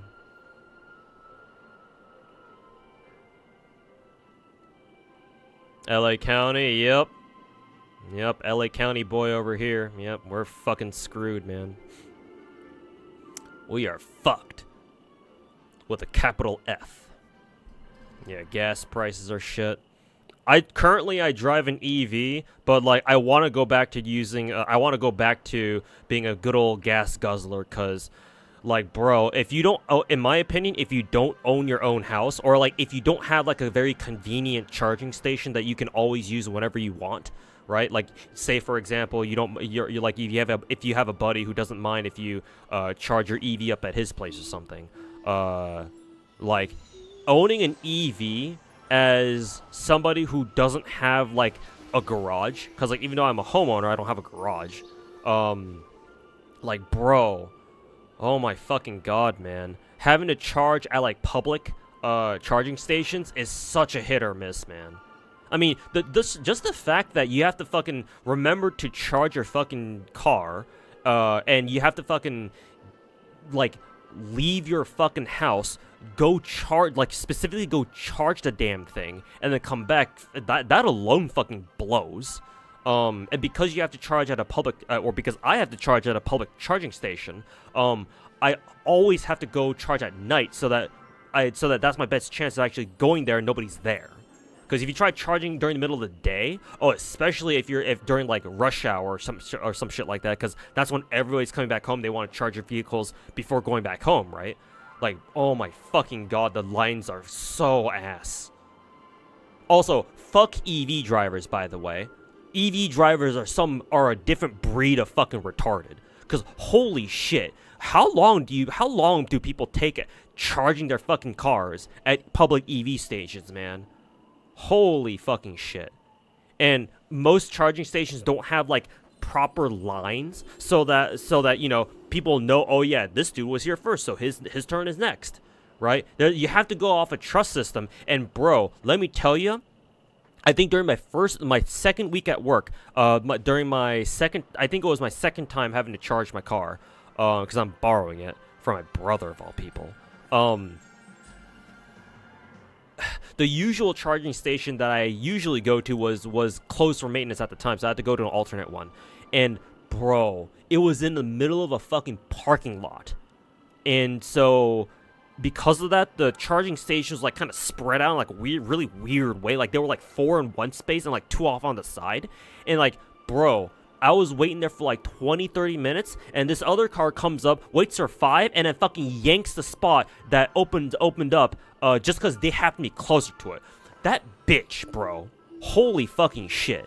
And the rest of the cars, bro, I was waiting for like 30-40 minutes when I know for a fact that these are the fast charging stations. So they have outlets where if you plug in your car, they can charge you. It should be able to charge in like around 20 or so minutes, definitely not over 30.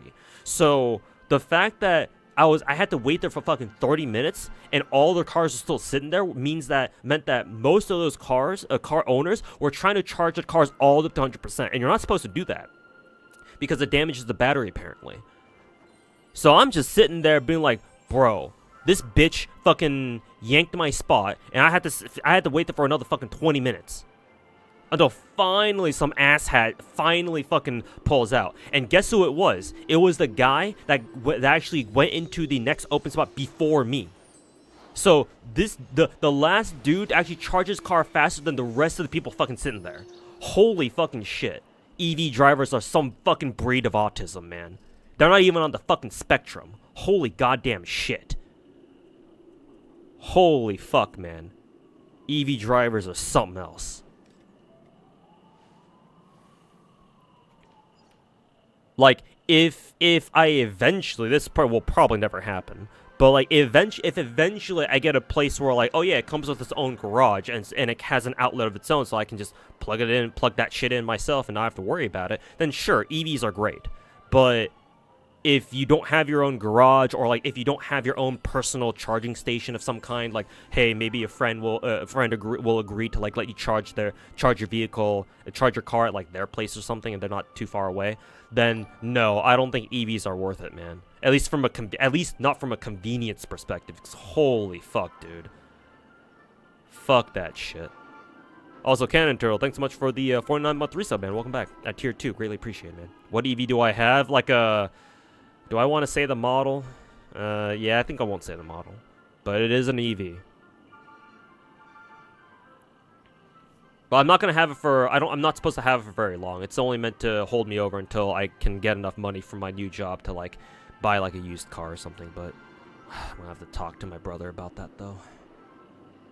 Have you ever considered public transportation? Hell no. That ain't going to work, my dude. Fuck that shit. Where do you think I live? Japan? South Korea? Hell no. This is America. We don't believe in public transportation. At least I don't live in like downtown LA at the very least. Maybe downtown LA, maybe I might be able to get away with it because I know proper downtown LA, there's like electric scooters that you can rent and zip around on, and those are actually kind of nice from what I hear, or at least they're not too bad.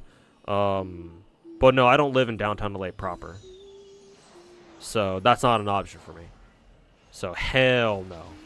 I certainly don't live in like fucking, in the middle of New York City either, so.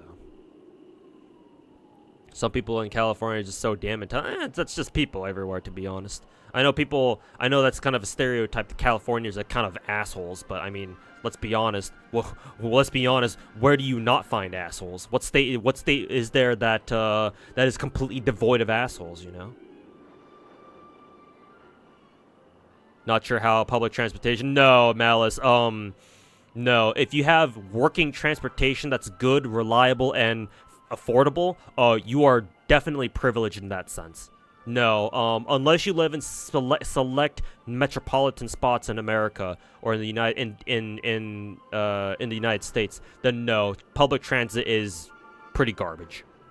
You use it as a last resort, basically.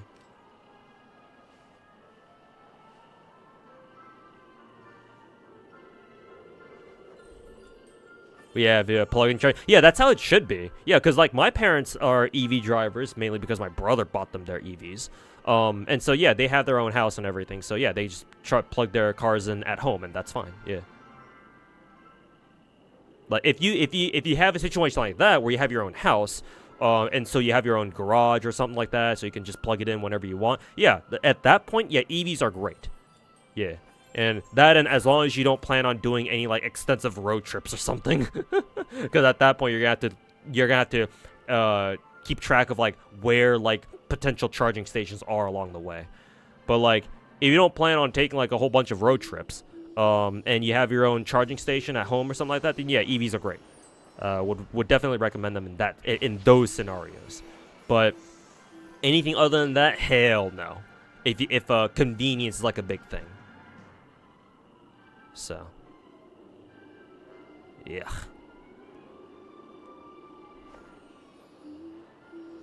What's the cheapest used? I haven't even started looking at used cars, man. My target is around 5K, around $5,000. If I can find something that's nice and reliable for even less, then that I basically hit the jackpot. But I haven't even started looking around yet, cause like even if I look around now, I can't even buy it yet. So. Even in New York City, it's pretty garbage. I'll take your word for that, man. Just reminding you, you're going to be going to NorCal at the end of the month. Oh, man. Well, hopefully you enjoy that trip. Rural areas are actually free of assholes because for the most part, everybody just lives so far apart from each other, they don't have time to be assholes. I mean, you never know, but I'll take your word for that, too. Yeah. It's honest work, but it ain't much. Or it ain't much, but it's honest work. That kind of, The real American. Toyota, Honda only, bro. Yeah, like a Camry or some shit. Like a typical, everyday working man car. Camry, Corolla, whatever the fuck.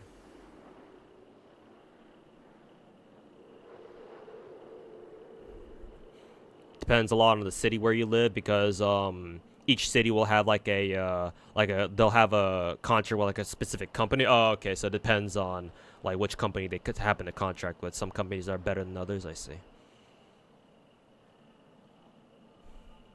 Let's hope Ark is kind to you. Yeah, I'm hoping so, man. Though remember that thanks to this anniversary's gimmick of all the Saint Quartz we're gonna get, the free Saint Quartz we're gonna get.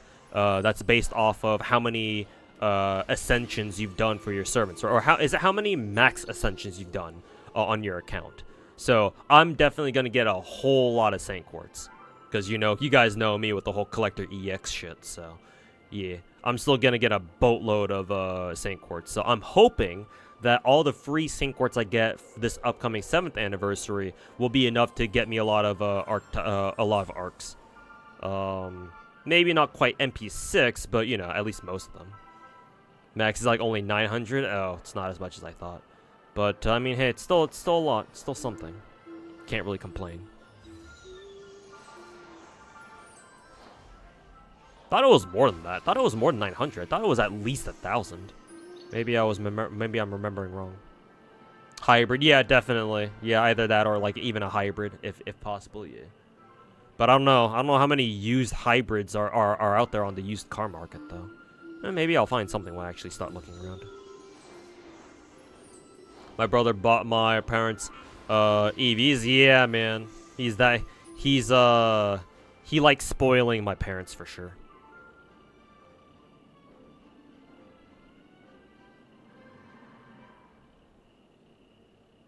Fucking bourgeoisie ass brother.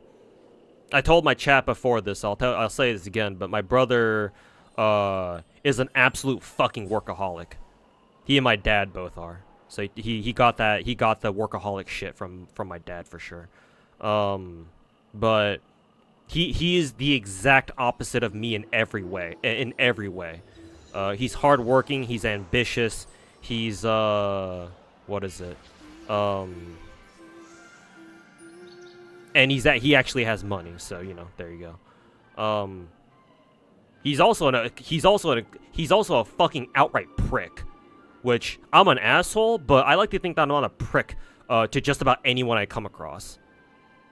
He is an absolute fucking asshat though, and I fucking hate him. Unfortunately, I still have to deal with him because my ass is broke, unlike his. Like, straight out of college, he got a job at Boeing. This was before Boeing turned into the fucking shit show that it is now. And started on an 80K job, a job a year type shit. And what I think while he was in college, he paid off his own student debt by working, like not even coming home for like the first 2 or 3 years, and just staying in his college city, and then working like 2 or 3 jobs at once or some shit, to pay off his rent and his college bills. And he graduated in 4 years with a double major in like computer science and like electrical engineering or some shit, which explains his fucking Boeing job. Yeah, he's basically everything that I am not. So yeah, no wonder he has money.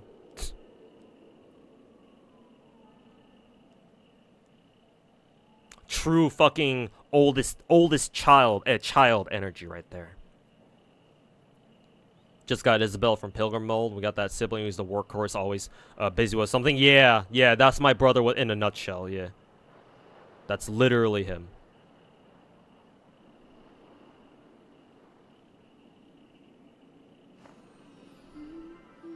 And then we have me, who's the absolute fucking failure. Who's streaming gacha games for some reason. Anyways, speaking of gacha games. Oh, right, can't change characters in trial.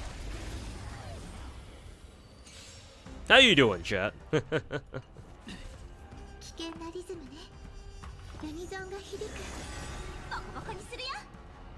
Okay, time to use ult.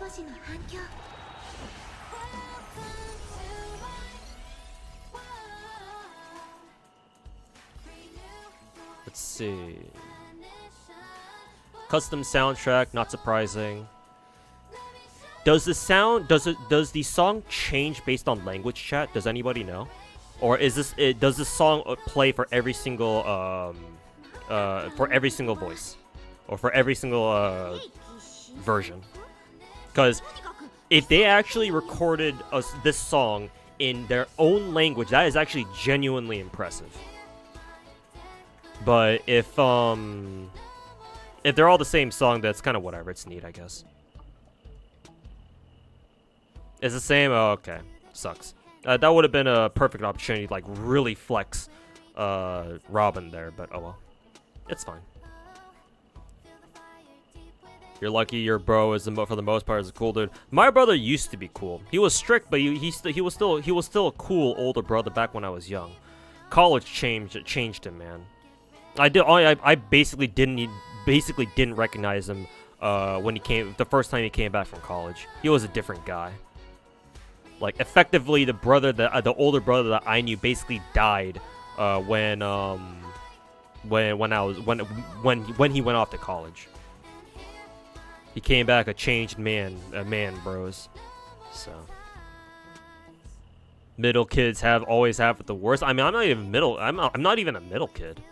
I'm the younger one, because it's just me and my older brother and my family, or my immediate family.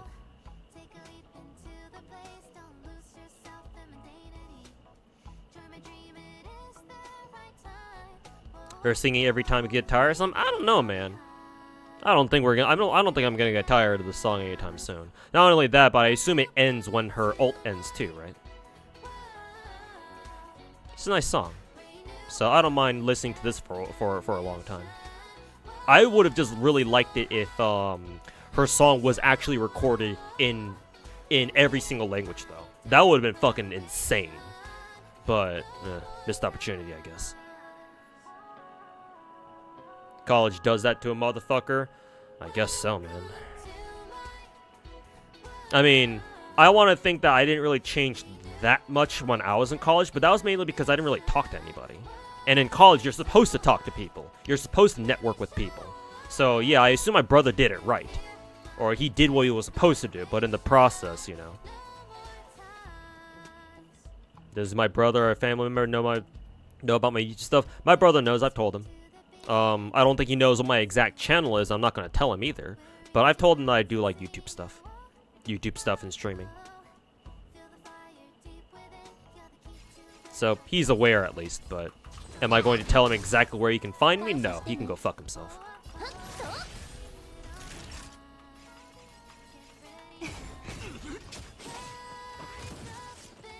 I like how Robin doesn't flinch at all. Or she has no flinch animation.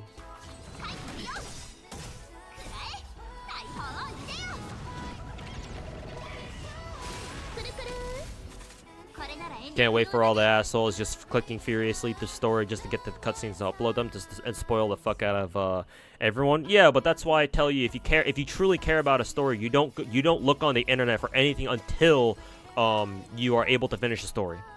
Because unfortunately, that's just kind of how people are on the internet. It's a story as old as time.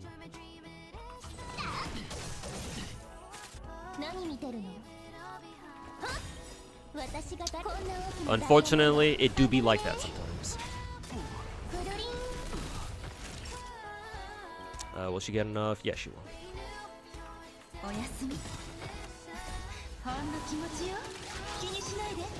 Her singing is too powerful. This song is really nice. I will say that. And then, nice touch.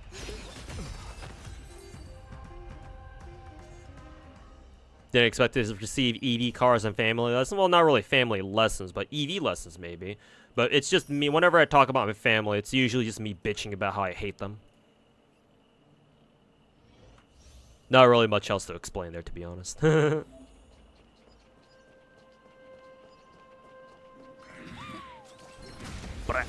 you also seen Firefly and Jade's kit? Hannah linked them to me in the last stream I did, but I haven't actually taken an in-depth look at them yet.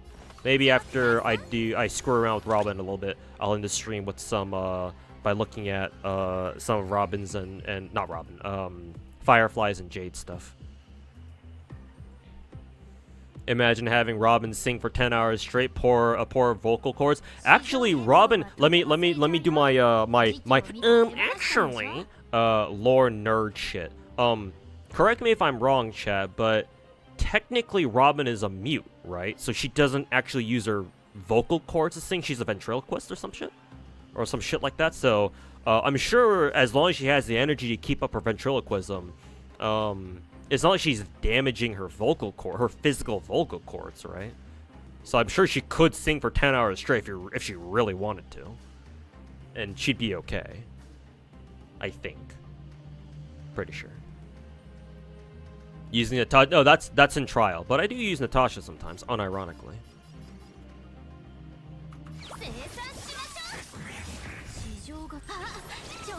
She sings through harmony, yeah, with the power of harmony or some shit.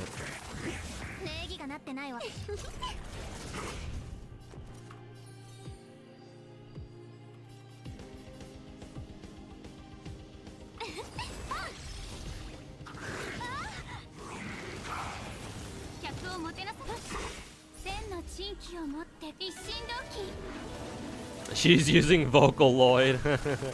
The future version of Vocaloid. You got lore facted? Yeah, by me of all people.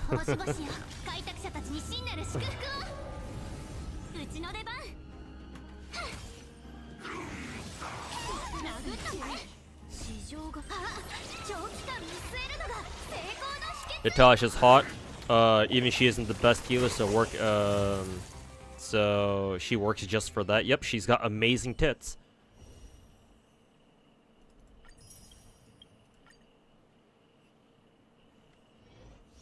That, and I think with the proper build, Natasha can still be really, really good.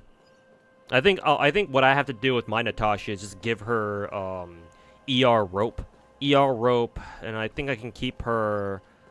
What is it? Maybe I can keep ER rope. Her body can still be outgoing healing boost, and then her planar can be HP. And yeah, she should be okay. Along with what is it? And build her with the effect res. Yeah, I should have a lot of copies of perfect timing now, so it should be good. Robin's is auto tuning 100%. And before we're gonna get a huge drama over on the Chinese server because they figure out that Robin's using an auto tuner. Pack it up, boys. It was good while it lasted.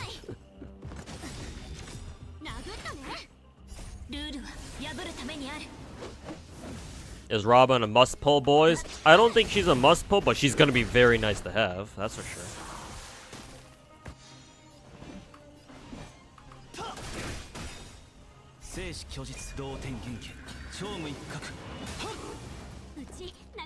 She's like one step removed from being a must pull, in my opinion.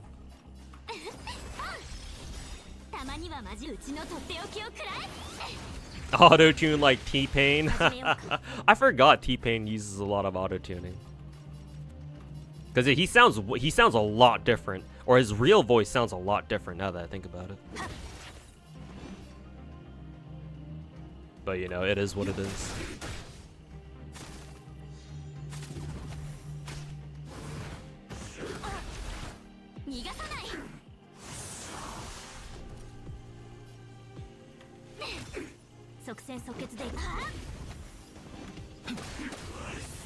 There we go. At least T-Pain can still sing really well. Oh, without his auto-tune? Oh, okay. That's nice. If only Genshin could have the 3 Mondstadt starters on rated banner, yeah. Unfortunately, they never will because MiHoYo are assholes. Ugh.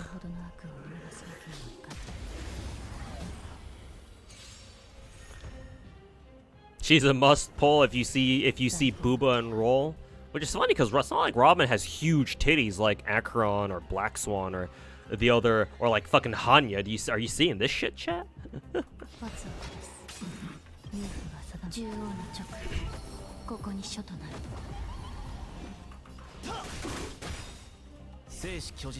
Is Koronen my favorite JP member, Hollow JP member? No, my absolute Oshi is the girl to my left. I'm sure you recognize her. She is Tokoyami Toa is my my Kamiyoshi, my absolute favorite VTuber. Smack. And then Jade too from animations. Yeah, of course, of course.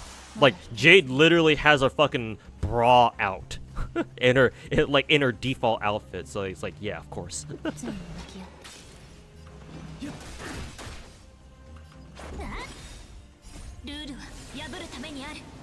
Is Topaz and Numby good 2 gamers? I would say she's very good. She's a really versatile DPS. And she's basically follow up tactic character, FUA the character. And And we've already gotten quite a few game modes where you benefit a lot from having follow-up attackers. Especially now that we have Dr. Ratio. If you have Dr. Ratio, going for Topaz to like pair him with for like a double DPS setup is a legitimate strategy. Because they play off each other very, very well. Or mainly well yeah, they do play off each other very well, I think. So yeah, I would recommend Topaz. However, if you're saving for somebody else in the future, then Topaz is optional. Still nice to have though. Very versatile DPS. All the people who were saying that, oh yeah, Topi is Topi. Who the fuck is Topi? Everyone who said that Topaz was quote bad back when she first released is a fucking retard, and they don't know what the fuck they're talking about. Yeah, Topi. Who the fuck is Topi?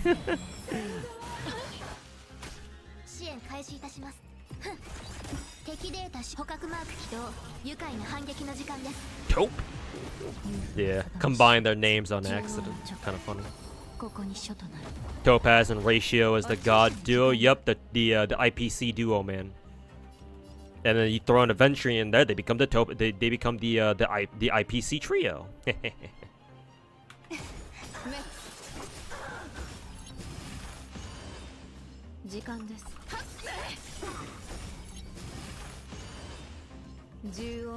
People said she was bad. Yeah, man. People were like, I remember people in the beginning were like, yeah, Topaz is mid, bro. And I was like, bitch, what? Hell no, these people are straight capping, man. Yeah, fuck those assholes.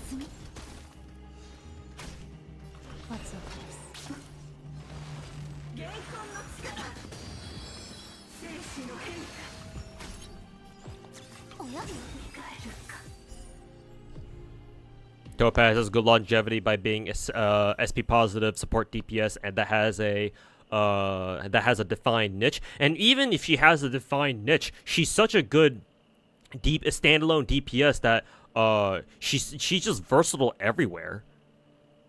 She reminds me a lot of Kafka in that respect, where like you can just basically throw her into her team where like, oh, I need a fire DPS. Okay, I'll just throw in Topaz, and she does the job just fine. Like, she's so versatile. It's insane. And she'll just only get better with time as we get more like follow-up attackers and more characters who play off other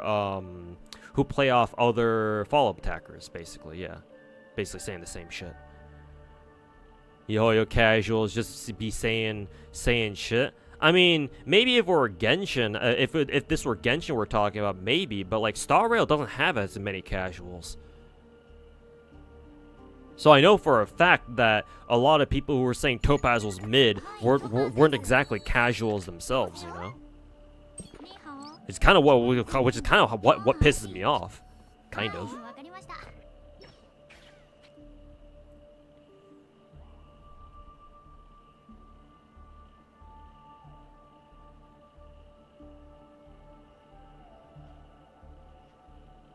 Now you're not sure who to pull for? I would say, well, it depends on who you have in your roster.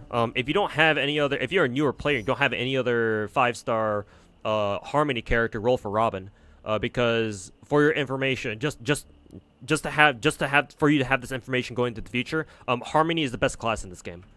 Actually, let me pull up the data bank here so you can see them all at once. In Star Rail, Harmony is the best class in the game. Every single 5-star Harmony character in this game is basically busted. Robin is the only one who's not really busted, but that's only because these three exist. If these three didn't exist, or they were like a lot weaker or something, then yes, Robin would again be busted. But these three do exist, which means Robin isn't busted. She's only really, really good. But like in a vacuum, she's still really, really good. You know, that's like saying, oh yeah, you're like the second, in the NBA, like, oh, you didn't win the finals, right? You didn't win the NBA finals, and you were like runner-up, right? oh, does that mean you're bad at basketball, or like your team is really is all of a sudden bad at basketball because you guys didn't win the finals? I mean, it might seem like that, yes, but in reality, no. Like you guys finished second. You guys only lost to the absolute best of the best. So it's like, okay, all right, well, Robin isn't the best of the best, but she's still really fucking good. And I would argue she still kind of breaks the game in her own way in a certain sense, because she actually does damage, which is not something Harmony characters normally do. So if you were to ask me, all the 5-star Harmony characters we have in the game are absolutely fucking busted. It's just that these three are more busted than she is, or they break the game harder than she does. That's all. But yeah, if you don't have these three, then absolutely you should roll for Robin first and foremost, and then have Robin hold you over or hold the fort down on your account until any of these three get or specifically Ruin May or Sparkle get a rerun. Ruin May might have a rerun soon-ish. It's been a while since the last banner. Braun is permanent, so you have to kind of get lucky to get her. Either that, or you go roll the 300 the 30 multis on Stellar Warp banner, and pick her for your guaranteed perma 5-star, something like that. Yeah, balanced in Harmony terms. Yeah. You got Topaz Light Cone. Hey, congrats, man. Even OG Brawny is still meta. Yeah. Yeah. Hey, who knew that having a skill that pulls up any character's turn right after hers would be really good? I wonder. Well, what do you mean that's really good? Gee golly. Oh, you have Ruin May and Braun and no Sparkle though? Okay. Then I would say Robin for you is going to be a very nice pull. I wouldn't say she's absolutely necessary because you do have 2 of the 5-star Harmony characters. So in my opinion, that's good enough because at least that means that in MOC or in Pure Fiction, you can bring 1 Harmony support character or 1 5-star Harmony character for each team. So you're good in that respect. So you don't have to roll Robin if you really don't want to. I would still highly recommend it, but at that point I would say both Topaz and Robin you should consider them equally, in my opinion. Then again, I would have to know like what kind of DPSs you're working with, or like if you are in the market, if you are thinking about if you know you need to get like a good fire DPS at some point. Like answering whether or not like you need a certain DPS is always tricky because like I kind of need to know what you have in your account, like who you plan on building, who you have available. It's a much more complicated question to answer as opposed to like, oh, like Harmony characters. Do you have a 5-star Harmony character? No. Okay, roll. Is Topaz's Light Cone required? I don't think so. It should be one of those like just kind of really nice to have light cones. Crit rate, follow attack damage boost. It's really good. Apply the tame state to target, stack up to 2 stacks. When allies hit enemy targets under the tame state, every tame stack increases crit damage dealt by 12%. Yeah, no, I wouldn't say this is absolutely necessary. This just boosts Topaz's personal damage by a fuck ton. However, I don't think she needs it because it's not like this light cone like lets her do anything that she couldn't do without it. It's just a matter of like, difference in damage, and that's it. So no, I would say her light cone isn't necessary. I think she'll be fine even without it. As long as you can find like a decent 4-star light cone for her. I mean, she is Hunt, so remember that she has access to S5 cruising if nobody else is using it anyway.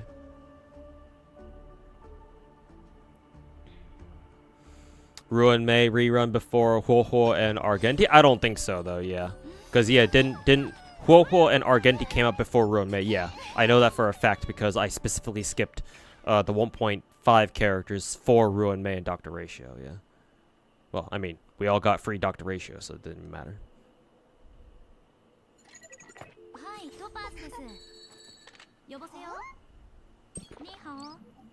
Gonna be hard for them to make any more Harmony after this without them being better than Ruin, May, Sparkle, and now Robin. Nah, they're definitely gonna come with better with more Harmony characters. Now, I don't think that they're gonna come out with anybody who's like explicitly better than like fucking Ruin, May, or Sparkle, but they're gonna come out with more like pretty strong like Robin tier 5-star Harmony characters. Yeah. Like, don't underestimate MiHoYo and their ability to like come up with like creative ways to give like to come up with like new and creative kits to give the characters. Yeah. So I don't think you need to worry about that. And hell, if that ever happens, right? If we get like reverse power creep, and again, I don't really like using the term power creep, but again, no other phrase to use here. If they ever introduce like, if we ever see like a trend of reverse power creep, then hey, that means that you don't have to roll for every new fucking Harmony character that comes out now, right? I mean, people will bitch that, oh, we're not getting stronger characters, but you know, all more power to you because you get to save more Stellar Jades. Yeah, more side grades, yeah. Next Harmony will be break effect focus. I mean, hey, so Dexter, technically, that they already do. Remember, we're gonna get Harmony Trailblazer if you go through the story right now. So yeah, that's Ruin May. To be fair, even though Ruin May does definitely synergize with break effect characters. To be fair, she's technically not a proper one. Yeah, because while she does help you break enemies faster, she doesn't actually... Does she actually help increase your character's break damage? Maybe she does, actually. I don't remember. But, like, her main thing is that she gives your team, like, extra damage, right? She gives your team a fat damage bonus and, like elemental resist penetration or some shit. So, no, there is still room... she does, actually. Okay, never mind. If she gives, if she properly gives your team extra break damage, then sure, yeah. Yeah, then she's a good... she's already a good break DPS support. Damage is damage, yeah, I suppose so. Yeah, Harmony Trailblazer is out now, yeah, so you can get him. Or at least you should be able to.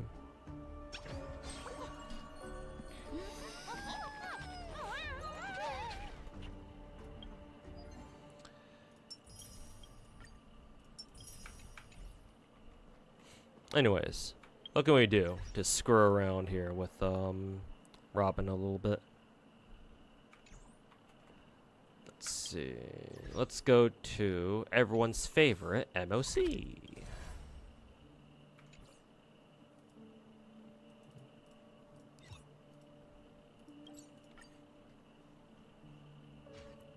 Increases both damage and break effect damage. Okay, then yeah, perfect. Ah, for fuck's sake.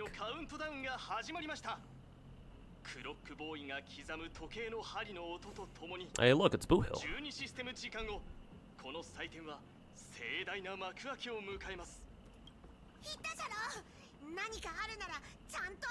Guess we'll read this intro scene at least.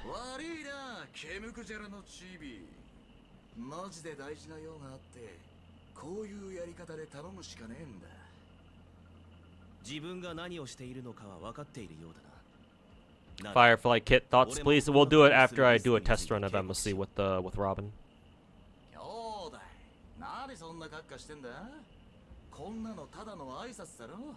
Yes, pulling out a gun and pointing at somebody is a way of saying hello. He must truly be American.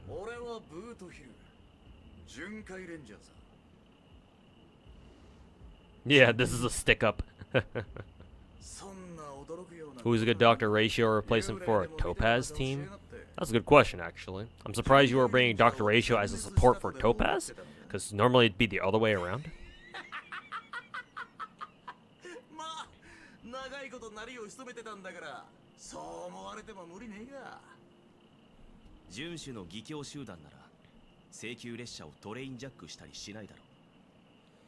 But if you're asking for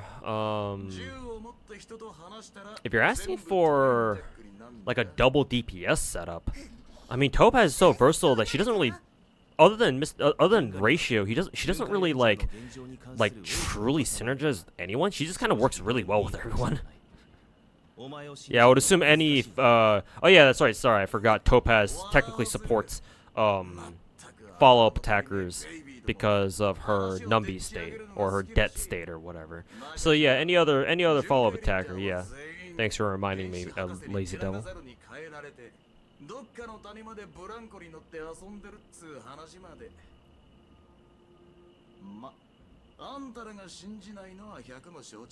First character to have sharp teeth. Actually, now that I think about it, does Genshin have any characters with comically sharp like the comical shark teeth like that? I don't think so. Ew, what? Ew. What the f— Hold up. Let me pause this shit. Hold up. Chat, are you seeing this shit? Are you fucking seeing this shit? Bro, where are my fellow gun nerds in chat? Where are my fellow gun nerds in chat? Are you fucking reading this shit? Why on fucking earth is he using a revolver and it's chambered for 9 mil? Alright, 2.2 is already fucking ruined. Fuck the rest of the story. This story is garbage.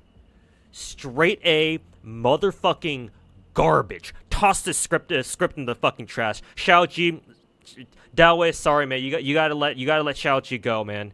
He's fucking awful. 9 mil revolvers? This is the future and they're still using 9 mils in a fucking revolver? Holy—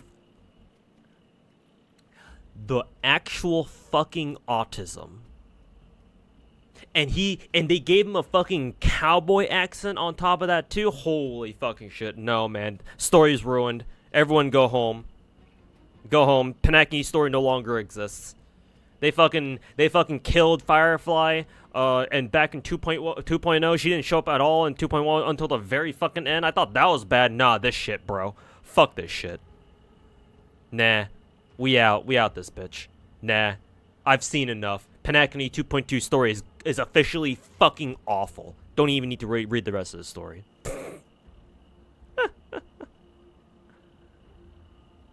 Yeah, 9 mil, an eternal classic. Oh god. Man loves his Rugers, but you're not wrong. I'm sure there are revolvers out there that are in fact chambered for 9 mil. I'm not doubting that. But like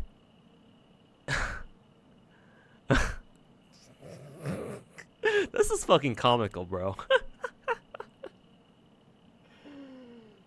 Like, yes, 9 mil revolvers I'm sure exist. But if you're trying to write like a badass character or some shit, you write a character who's like Boot Hill. He's fucking, he at least looks fucking cool, right? Just look at his eyes, man. The crosshairs in his eyes. He fucking wears a bullet as an earring, right? He's got shark teeth and all that shit.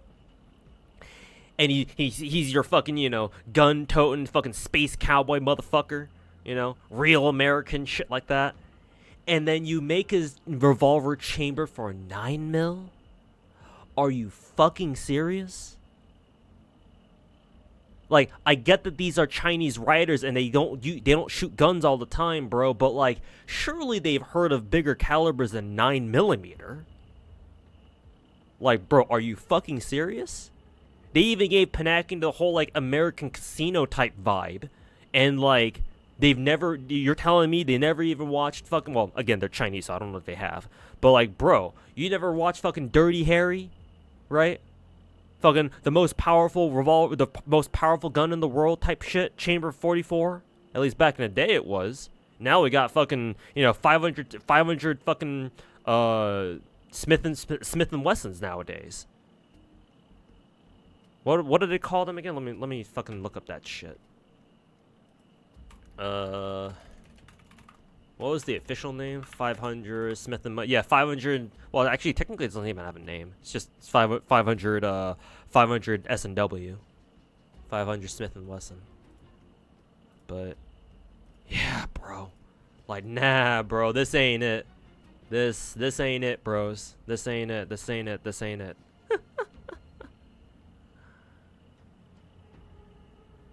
This ain't fucking it, bros.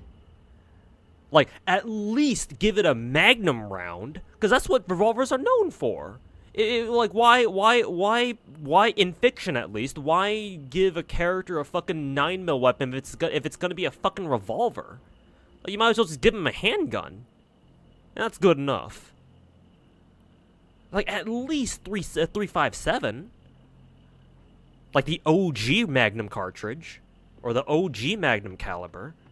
If you're not going to use 44s, at least 357s. But, like, the gold standard should be 44s. And if you really want to go, you know, bigger is better, then, yeah, you can bust out the 500s. Or I'm sure there's an even bigger Magnum caliber nowadays. But a 9mm? Ugh. Ugh. Ugh. And he calls it an eternal classic, too. Yeah, okay. 45 caliber says hi, by the way. 45 ACP says hi, by the way. Yeah, is 45 ACP a fucking joke to you? Boot Hill is coming at Akron with a fucking 9mm. You know about guns? I grew up on first-person shooters, man. And eventually I became interested in guns enough to where, you know, I watch videos about guns. I don't own a gun. Maybe one day I might actually own like a handgun for like self-defense or like home defense type of shit. You know, hopefully I'll never need to use it actually, but you know, just in case, you never know, right? But, you know, like I'm something of a closet gun nerd myself. I mean, I have shot guns before. Back in high school, part of our 4-H club. They offered us a shooting class, and you know, me being the fucking gun nerd, I was like, ooh, well, I want to take that. It was cool actually. I enjoyed that. So I know how to operate guns. It's been fucking years. I know how to use a gun. But yeah, like fucking yeah, you have to keep these details a secret, so that way, you know, you just leave it to the imaginations of the reader.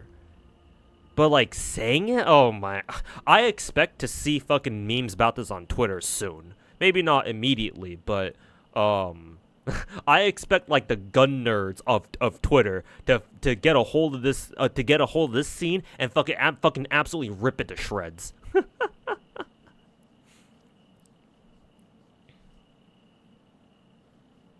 45 a long Colt is the literal cowboy round. Yeah, exactly. Yeah, the fucking long Colt, man.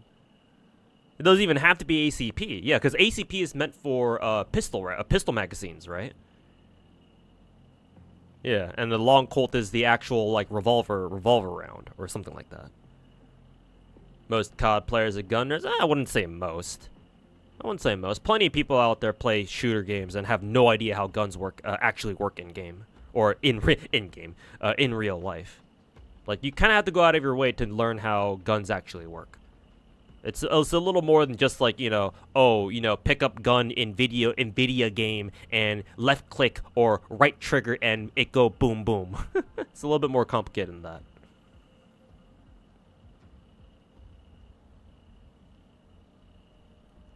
But yeah, no. Worst Offender 2.2 story so far. Instantly ruined. Don't care about the rest of the story. Have I tried Battlefield and Medal of Honor? I played a little bit of Battlefield. I'm mainly a COD fanboy though, because I love arcade shooters, and our Call of Duty is the most arcadey shooter of like the big shooter titles of the era or of the day. Model fudger. He tries to say motherfucker. But it's an this isn't an R-rated game. No.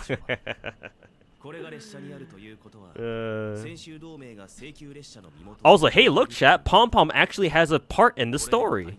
He's actually talking. Oh my fucking god.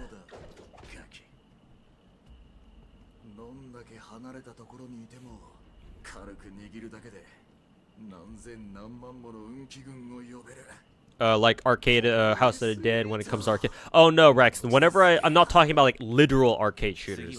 And besides those kinds of arcade games, I would call rail shooters because you don't actually move. You just kind of point at the screen and shoot people or shoot things.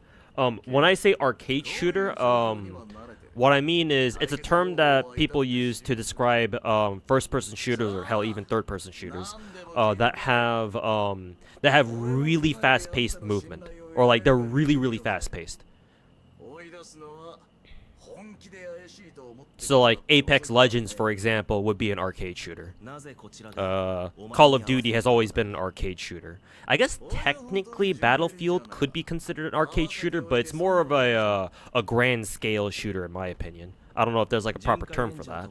But in my opinion, Battlefield has been less of an arcade shooter than like say Call of Duty has. People call those boomer shooters now. I guess so. I guess they're not wrong. Yeah, technically boomer shooters are more like, Quake and Doom and like OG Counter-Strike, like 1.6 in Source. Yeah. Because those would definitely be called boomer shooters. I think we would still use the term rail shooter to describe like the arcade shooter games where you just kind of stay in place or stand in one place and the game moves for you. And you just shoot things on the screen. Virtual Cop, yeah.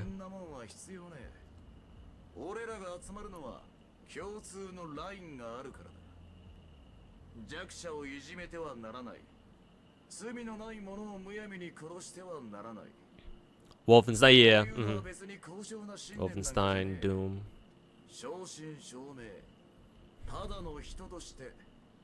Stuff like Time Crisis. Time Crisis, Crisis Zone, House of the Dead.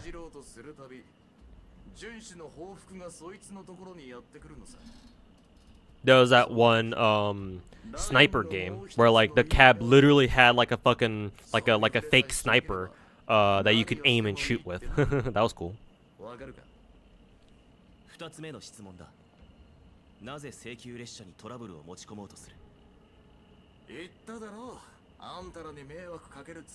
Does he have subtle robotic filters? I think he does, Hannah, yeah. Because ever since the scene started, I was like, why does his voice sound kind of weird? You know, I think it does have like a very slight metallic tint to it, if that makes any sense. Yeah, it has like a metallic, like a robotic or like a metallic, I don't know if I want to call it an accent, but yeah, it sounds like it's being put through a filter, like a very small filter of some kind.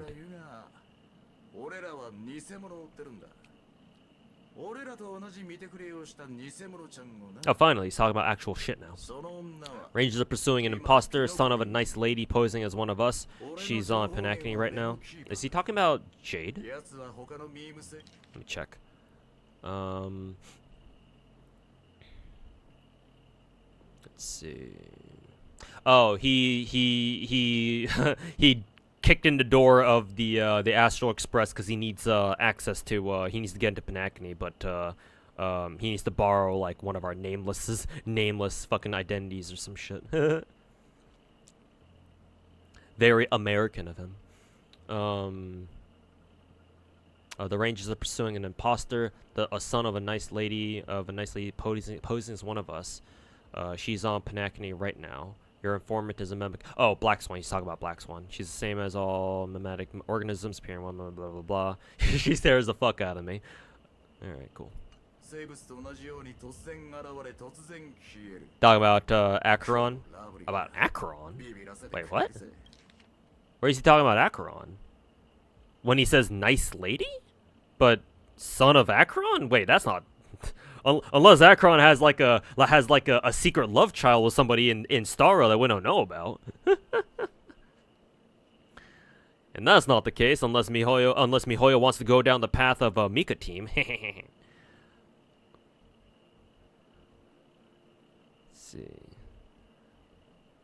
See, Rangers are pursuing an imposter, a son of a nice lazy lady posing as one of. He's saying son of a bitch, but he's censoring himself. Oh, okay. I thought I was literally talking about a son of a nice lady. Well, that's a little bit confusing. I wonder why they didn't put like some subtitles up here instead then. Okay, yeah, that was really confusing. Okay. Okay, yeah, I see how he's talking about Akron then. Okay, so this is how he tells us, this is how we know, or this is how we learn that Akron is not actually a Galaxy Ranger. And it's just it's just a cover alibi for her to use. Or that she's using to do whatever the fuck in Penacony. Alright. Took you a bit too, yeah, I was like, what? Oh, that just went completely past me, I was like, okay. Yeah, there's nothing sus about that. Yeah, so here he's talking about Akron, but here he's talking about Black Swan, because yeah, Black Swan is the memo keeper. Okay, and then, yeah, the imposter, he'll tell us here. Wasn't that already hinted? Maybe, I was about to ask that too. I was about to ask if we kind of already knew that Akron's whole Galaxy Ranger title was more of a cover-up than anything else. Okay, well, in any case, if that wasn't obvious, if that wasn't mentioned, or if that wasn't obvious enough, yeah, he tells us that here.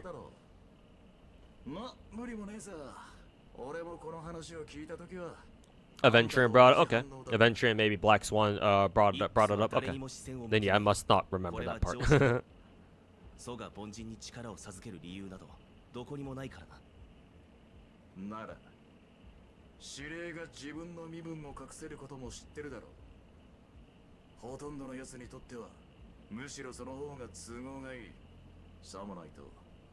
So he censored himself, yeah, because no swearing in our pure and Christian friendly MiHoYo servers.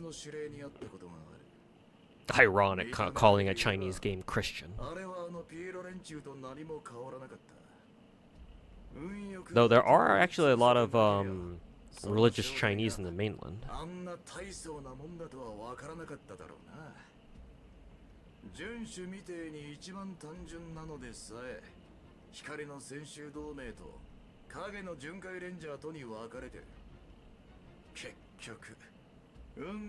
You would like Boot Hill more if his teeth weren't shark teeth? I mean, some people really like that. It's unique, at least.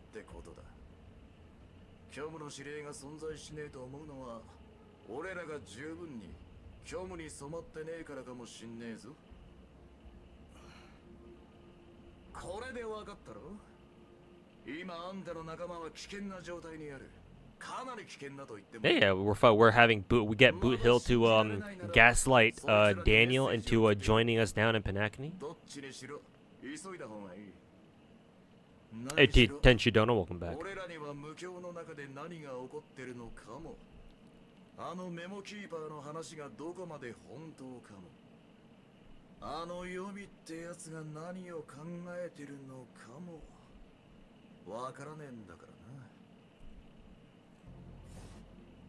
Okay, finally we're done with that scene. And yeah, where the fuck are we?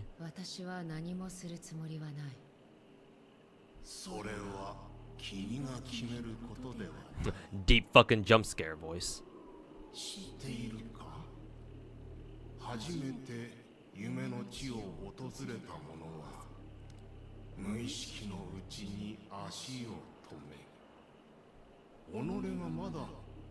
Oh, are they being possessed? Because I think I hear like their original, like their actual voices in there in the background. Force story, true Genshin memento. Fucking hate this shit so much. Yep. Though speaking of Genshin, this is kind of reminding me of the Dottore scene where Dottore mind controls like a whole bunch of Sumeru citizens and like they welcome you into the capital or some shit.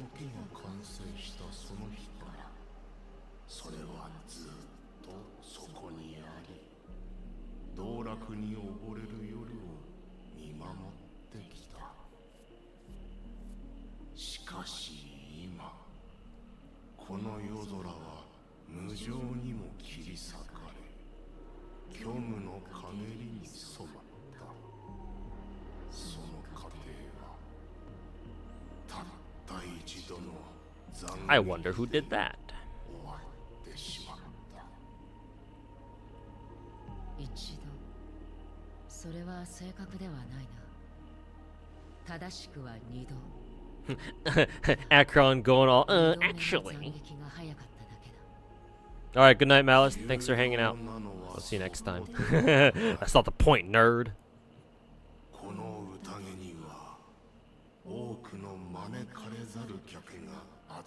This shit gets you so tight. Yep. Behold, Mihoyo's grand storytelling plan. Force you to read the story.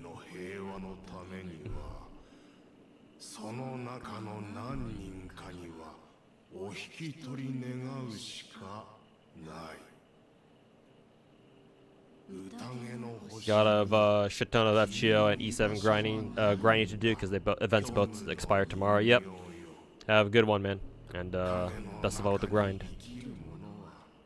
光に照らされた舞台に立つべきではない。影の中に生きるという点において私たちに違いはないはずだ。少なくとも他人と話すときは。Wonder who's the deep voice talking. Is he supposed to be like the No, okay. Akron just reveals it to us right there. 君をとどめておけない理由がまた一つ増えた。君が信じようと信じまいと。 The Dream こ Master. れが本当の私だ。むしろ全員が本当の私と言える。これがファミリーの言う一つにまとまった心か。私の肉体はとうに消え去った。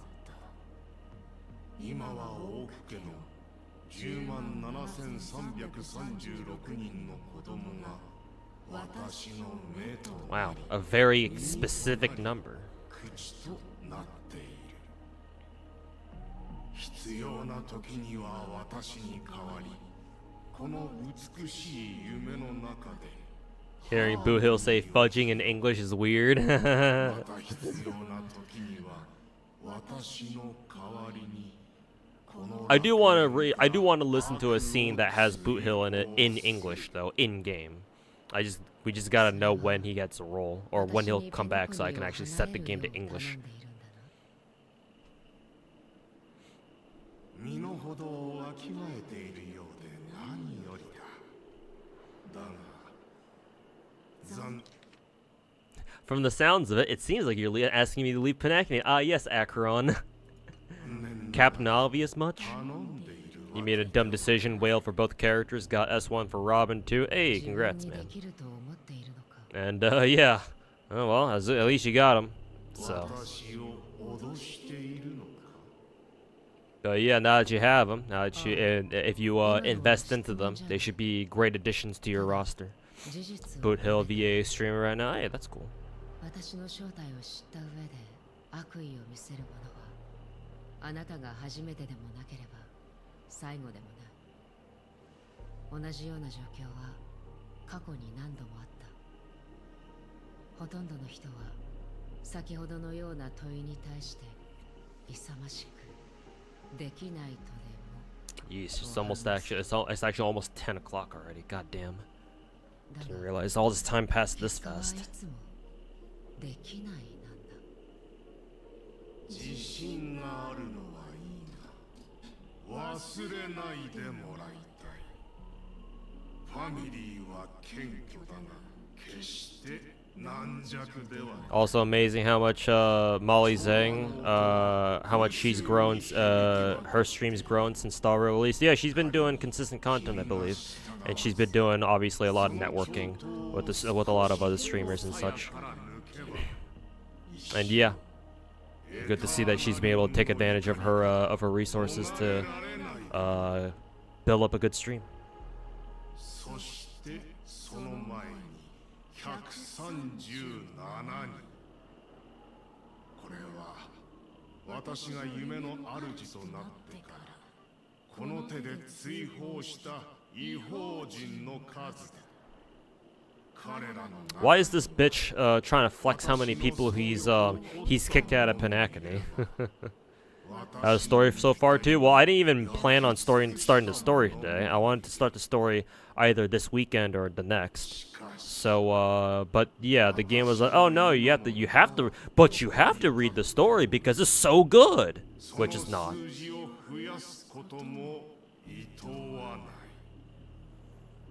And so far, I don't really care. This scene's kind of like weird. I don't know where this came from. I assume this is after Akron kicks the shit out of Aventurine.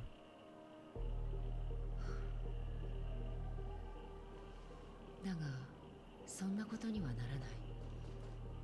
あなたの言う通り、ここから立ち去ろう。とても賢明な選択だ。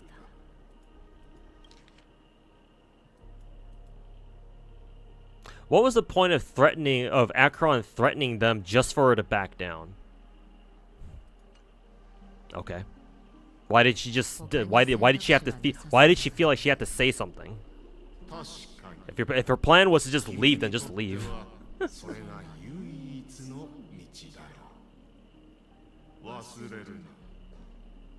君とピノコニーは異なる世界に属している。悲願に生まれた者は死願に居場所を見つけることはないのだ。立ち去れ。そして Think she's just showing them that they aren't invincible? You know how else she could show them. 宴の星の光はあまりにも眩しく、多くの偽り者、悪人、罪人を引きつけてきた。 You would like Genshin so much more if you could skip the damn story. Yep, and this and Star Rail too. But no, you can't skip it because MiHoYo is run by a bunch of fucking retards. No, our story is so good, you have to read it. 周囲のあらゆるものを道連れに滅ぼそうとしているのならなおのことだ。君の力は明らかに眠る無双者の贈り物。そこが見えず、まるで深淵から流れ出る支流のよう。Yes, we're in real fucking Star Rail yap hours now. 罪をもたらす。読み。まさにその名の。 Imagine Genshin having that dialogue history for those black screens with like paragraphs of text that give you like 2 seconds to read. ピノコニーは調和の道から外れている。それは私よりもあなたの方がよくわかっているはずだ。あなたたちの目的が何であれ。 Hey, this angle's kind of nice at 一 least. つの結末しか見えない。それは果てしない今日。その影の中で溺れ死んだ。すべての世界と同じように。 Looking.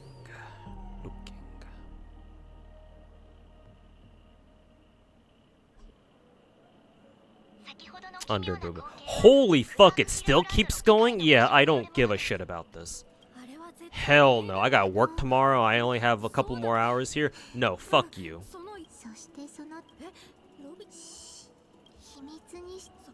All I wanted to do was just go into MOC for a little bit of test Robin and fucking MiHoYo drags my balls into all this shit? No, fuck you. You can go fuck yourself. Oh great, we can't even fucking leave the scene too. Let's see. Yeah, no, we are locked here. Holy shit, this is autistic. What the fuck? Holy fucking shit, bro. Hell no. No, I'm not dealing with this. I don't care if I have to read the story again. No, I'm not dealing with this tonight. Full camming this. No, I'm fucking exiting, force quitting the game. No, fuck you. Ain't no fucking way, bro. I thought they couldn't get worse than whatever the fuck they did with Genshin Story. No, this is way worse. Holy shit! Because at least in Genshin Story, you can just leave whenever you want just by teleporting somewhere else in the story. Holy fucking shit, bro. MiHoYo can go fuck themselves. Also, hey Gabe, how's it going, man? You joined at a great time. Hey, Karu. Thanks for joining us for a great time too. Glad to see your honesty. Hey, I'm nothing but honest. If there's any redeeming quality I have, it's that. If nothing else, then no. Bro, look, chat. I force quit the story and I'm back and it's still here. Bro, they don't let you fucking leave at all. Holy shit, this story is so bad. Holy shit, I have no choice. I literally have no choice but to continue the story. It won't even let me exit at all. Oh my fucking god, dude. Maybe switch a POV? Actually, I haven't tried that yet. Maybe, how do I fucking switch POV? Maybe this? Yeah, hopefully this fucking works, bro. If you switch to this, can we just traverse the map as usual? It's entered safe zone. Yeah, like this. Okay, fucking thank God. I was about to say I would have just skipped Penacony story entirely if I had to deal with that shit. Also, where the fuck are we? Is this a new map? I think it is. Yeah, okay. Alright, thank God, dude. Thanks, Metacon, for saving me there. I did not realize that was a thing. But, bro. Holy shit. If nobody in chat brought that up, like, oh my god, how much longer would we have had to fucking deal with that shit, man? Now I don't even feel like going to MOC to test Robin anymore. Maybe we could save that for another time. Holy shit, dude.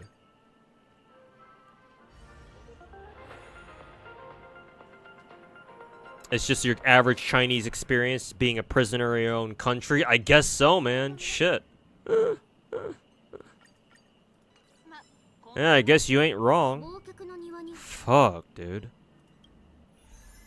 Anyways. Is there even a decent place for us to even test this? But yeah, bro, that shit was some bullshit, man. Actually, Robin might seem pretty good for a second half, now that I think about it. So let's see, we'll run, yeah. Guess we'll run, Mono Quantum, Selly here for this team.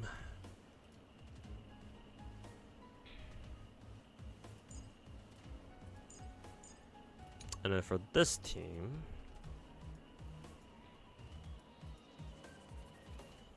let's see. We won't bring Ruin Mei. Instead of what I'm gonna do is I'm gonna bring Jinglu, Robin. Who else do we want to use? Who else do we want to bring here? Actually, let's see. Lightning maybe. Oh yeah, I think we do want to bring Kafka here. Kafka, and then a healer, I suppose.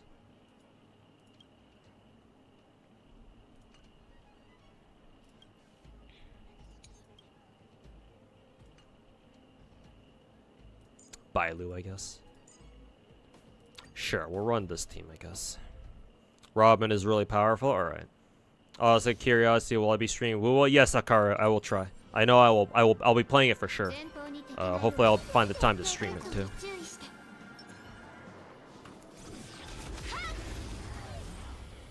But yeah, I assume you're gonna be trying out Wuwa too, Akaru. Cause yeah, if you are, then yeah. Hopefully you enjoy it. Let's see. Who did we want to go after first? I think we want to go after the Dino first, or something like that.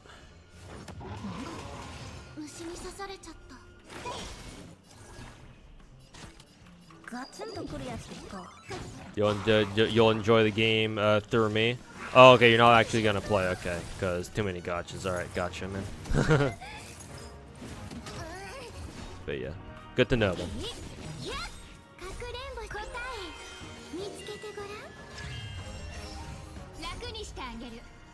We can almost break him.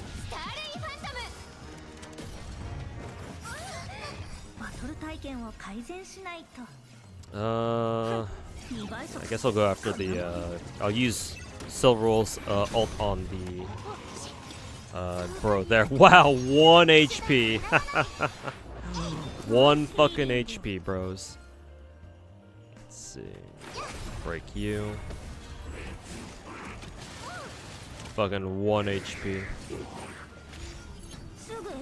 Locked on. We'll go after the dino first.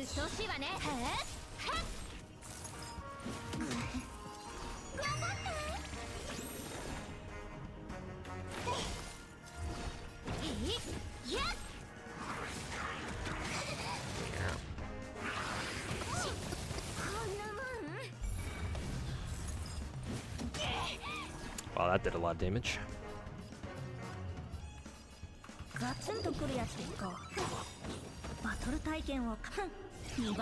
1 HP and a dream. That was the Robin experience for you. I don't know. I haven't used her yet.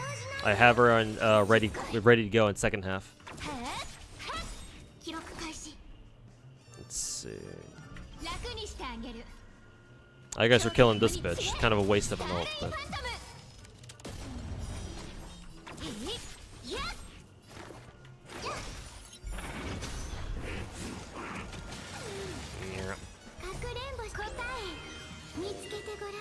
Not to derail. Good to see the Robin experience in the second half. Yeah, don't worry about it. I don't mind if you guys talk about. I don't care if chat talks about certain stuff.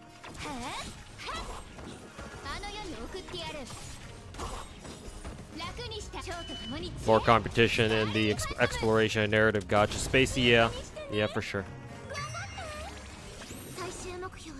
Ultimately, I don't think Wu was really going to do anything to Genshin, but yeah, the important thing is just for Genshin to start having actual competition.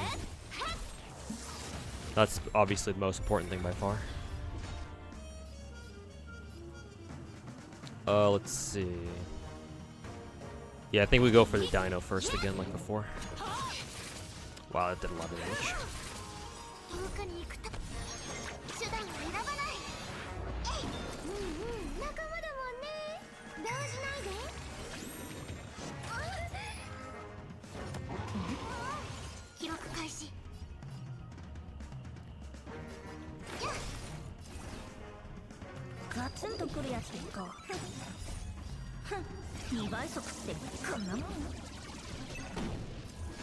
Your Robin performed at the same level as your E1 Ruin Mei on FUI in second half.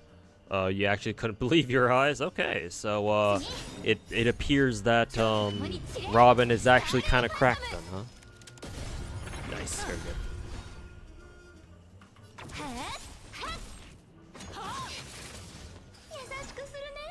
Shit, no, actually, well, technically. Guess it's not so bad.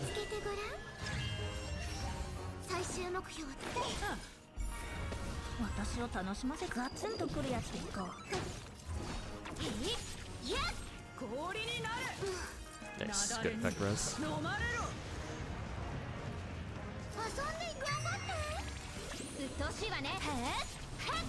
Okay, that one's dead. For a skill. Into ult.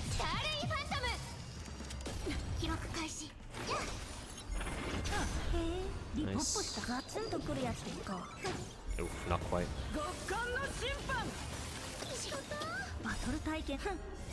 Hey, so Selly survived by the skin of her teeth again.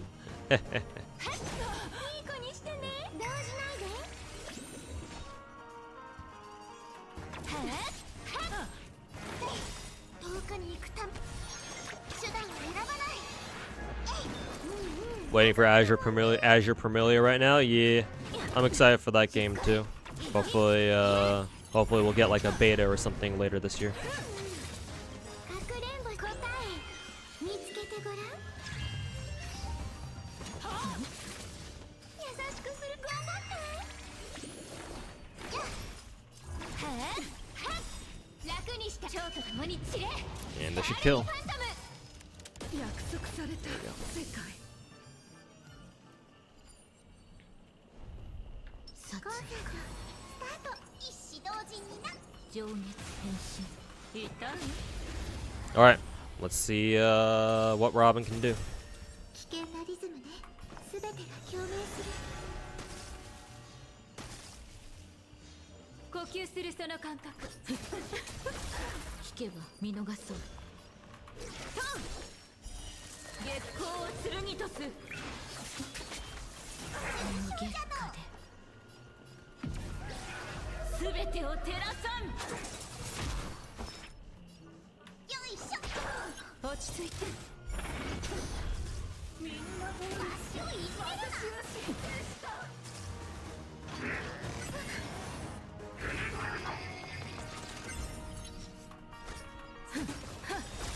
素晴らしい。さようなら。パン。今宵星々の反 Alright, it's time. 死ぬがいい。弱っておるの。 I actually don't know who to attack with Bailu. 全員死刑。面白い。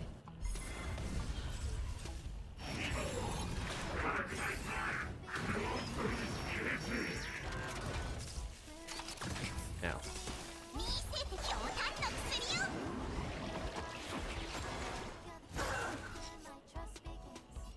who's next? Jinglu and then Bailu.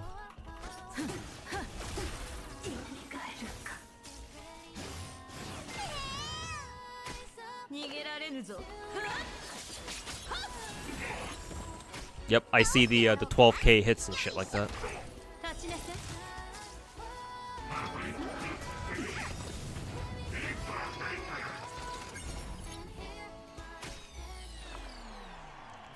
Let's see.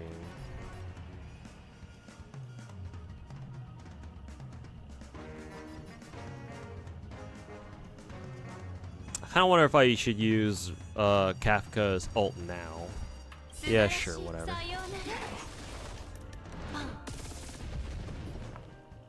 Didn't really do a lot of damage. I'll say that, and that happened. 呼吸するその感覚覚えてみる。落ち着いて。くだら。この体に治療はいらぬ。殺せぬぞ。 That's a problem. 月光を剣とす。この月下で全てを照らさん。 What is it? Kafka's at 1 HP. 立ちなさい。弱っておれ。あら、優しいのね。師匠見に。せて強炭の薬よ。ありがとう。だいぶ楽になった。全員死。全てが共鳴する。 Alright, it's time. Robin should shine a follow-up attack team. No, yeah, she should. I'm not exactly using an optimal team on her though, because I don't really care. 素晴らしい。さようなら。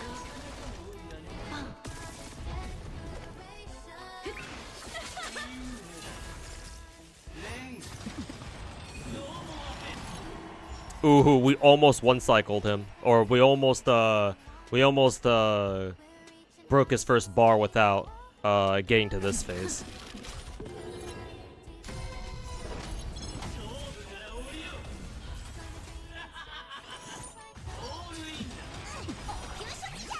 And that's why we bring Bible.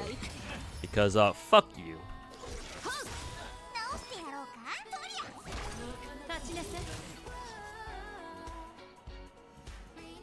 Let's see. 争いなんて消えれば落ち着いて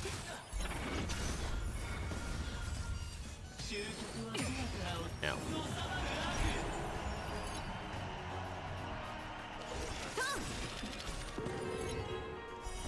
月光は剣とこの月下で全てを照らさん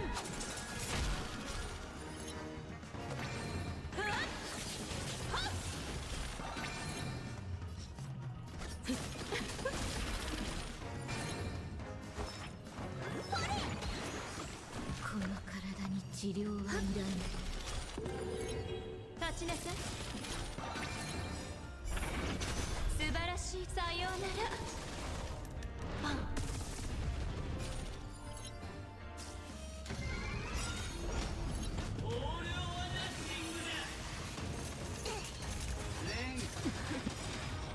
素晴らしいさようなら Damn. Unfortunately, it looks like my Robin's gonna die because they're not gonna get their turns back until after who is it? Aventurine X. Ooh, unless we can break him. There we go. 生命のフィナーレを聞きながら So fuck you, motherfucker. 見せて強弾の薬をあら優しいね星々の反響 Too bad we don't have her skill active, but not really much of a chance we had there, or not much of a choice we had there.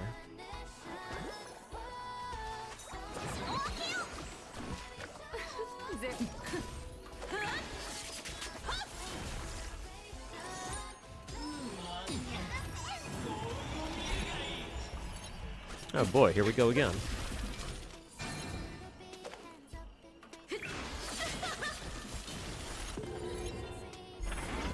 重症じゃのよいしょ 立ちなさい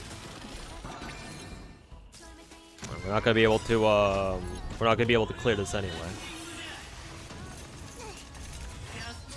素晴らしいさようならパン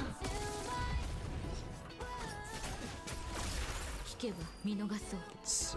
この月下で Yeah, we're not gonna be able to kill him within 20 seconds or 20 turns or so. 落ち着いて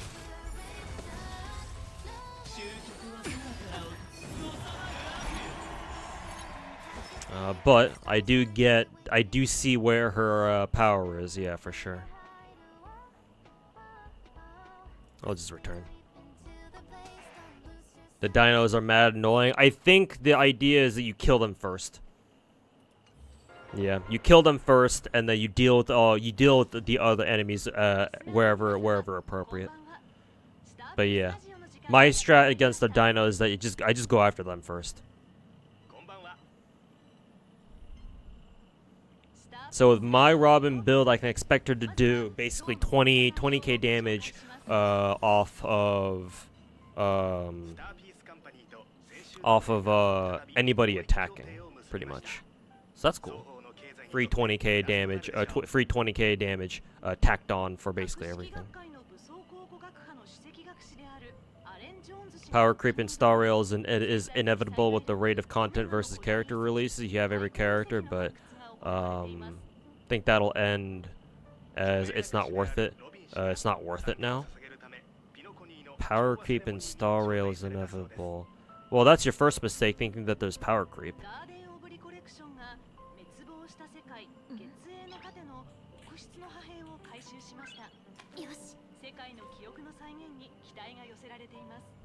I mean, if you think that this game has power creep, doesn't that mean that you want to keep having every character?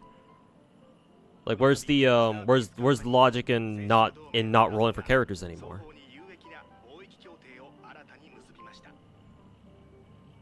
Unless you mean in the sense that actually, let me try to put some logic in this. Power creep in Star Rail is inevitable with the rate of content versus character release. You have every character, but you think that'll end because it's not worth it now?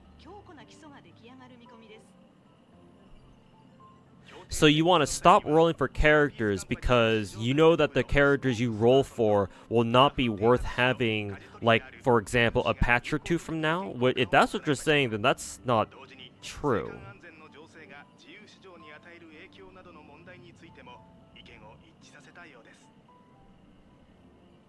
Like, I think you're confusing power creep with what, for example, MiHoYo is putting into like their MOCs and pure fictions.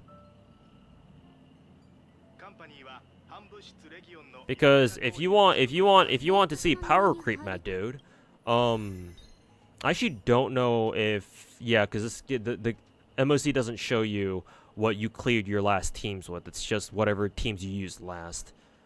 I kind of wish there were a way for me to see which teams I used for this, because I'm pretty sure I used this exact same team to clear first half of floor 12.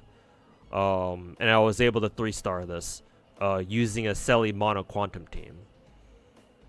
A2 Black, welcome back. And like, bro, Selly was our first limited 5-star character in a game, and she's still able to 3-star fucking MOC 12 for me.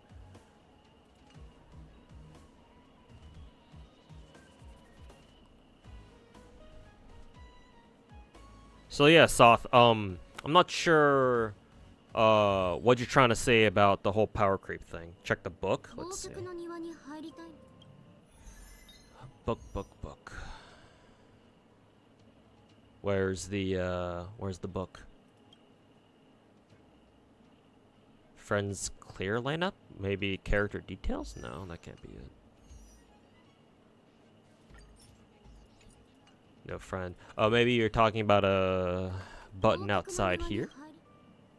No, that can't be it. Book. Yeah, no, I can't find it anywhere. So is there any priceless jewel shit that I need to farm out? So grab these for the time being.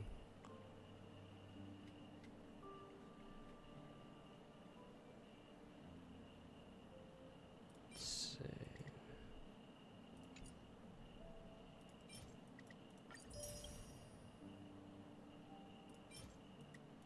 Farm out the credits, I guess. The one with the daily? Oops. Let's see. Do you mean this?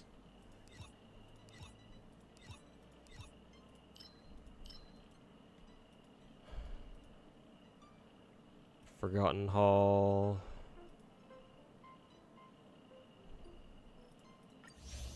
Oops.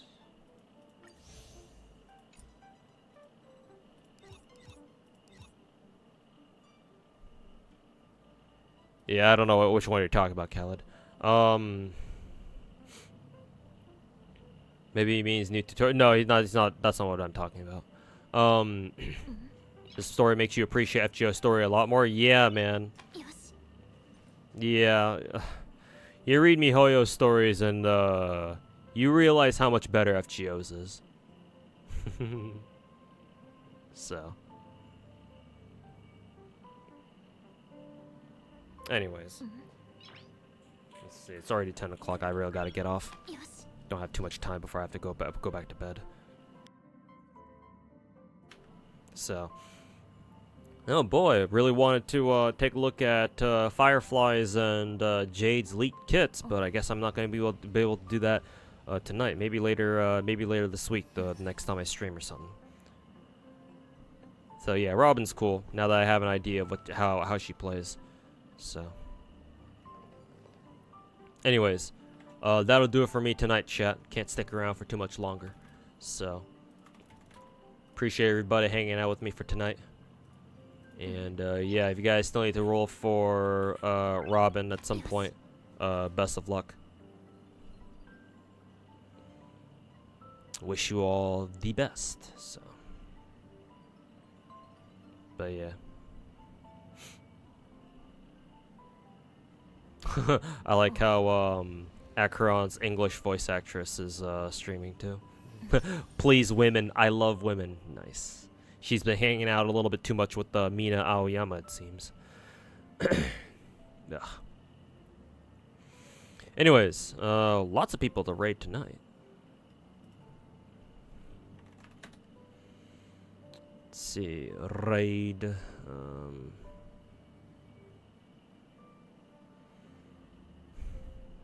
We'll go raid Sayu, actually.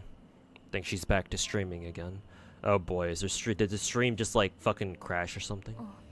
Oh yeah, it did. Oh no, her stream did fucking blow up. Maybe not the right time then. Maybe I'll just raid her anyway. Sure, yeah, we'll raid her anyway. I'm sure she'll bring the stream back, 'cause it seems like she wants to play Star Rail tonight. Yeah, stream crash. Yeah. Well, rip. Anyways, yeah, I'll still raid into her anyway, even knowing that. So I'll send you guys over to her, and yeah, catch you guys later this week, whenever it is next time I stream. So yeah, appreciate everybody hanging out, boys, and catch you guys later this week. Peace. And yeah, thanks for stopping by.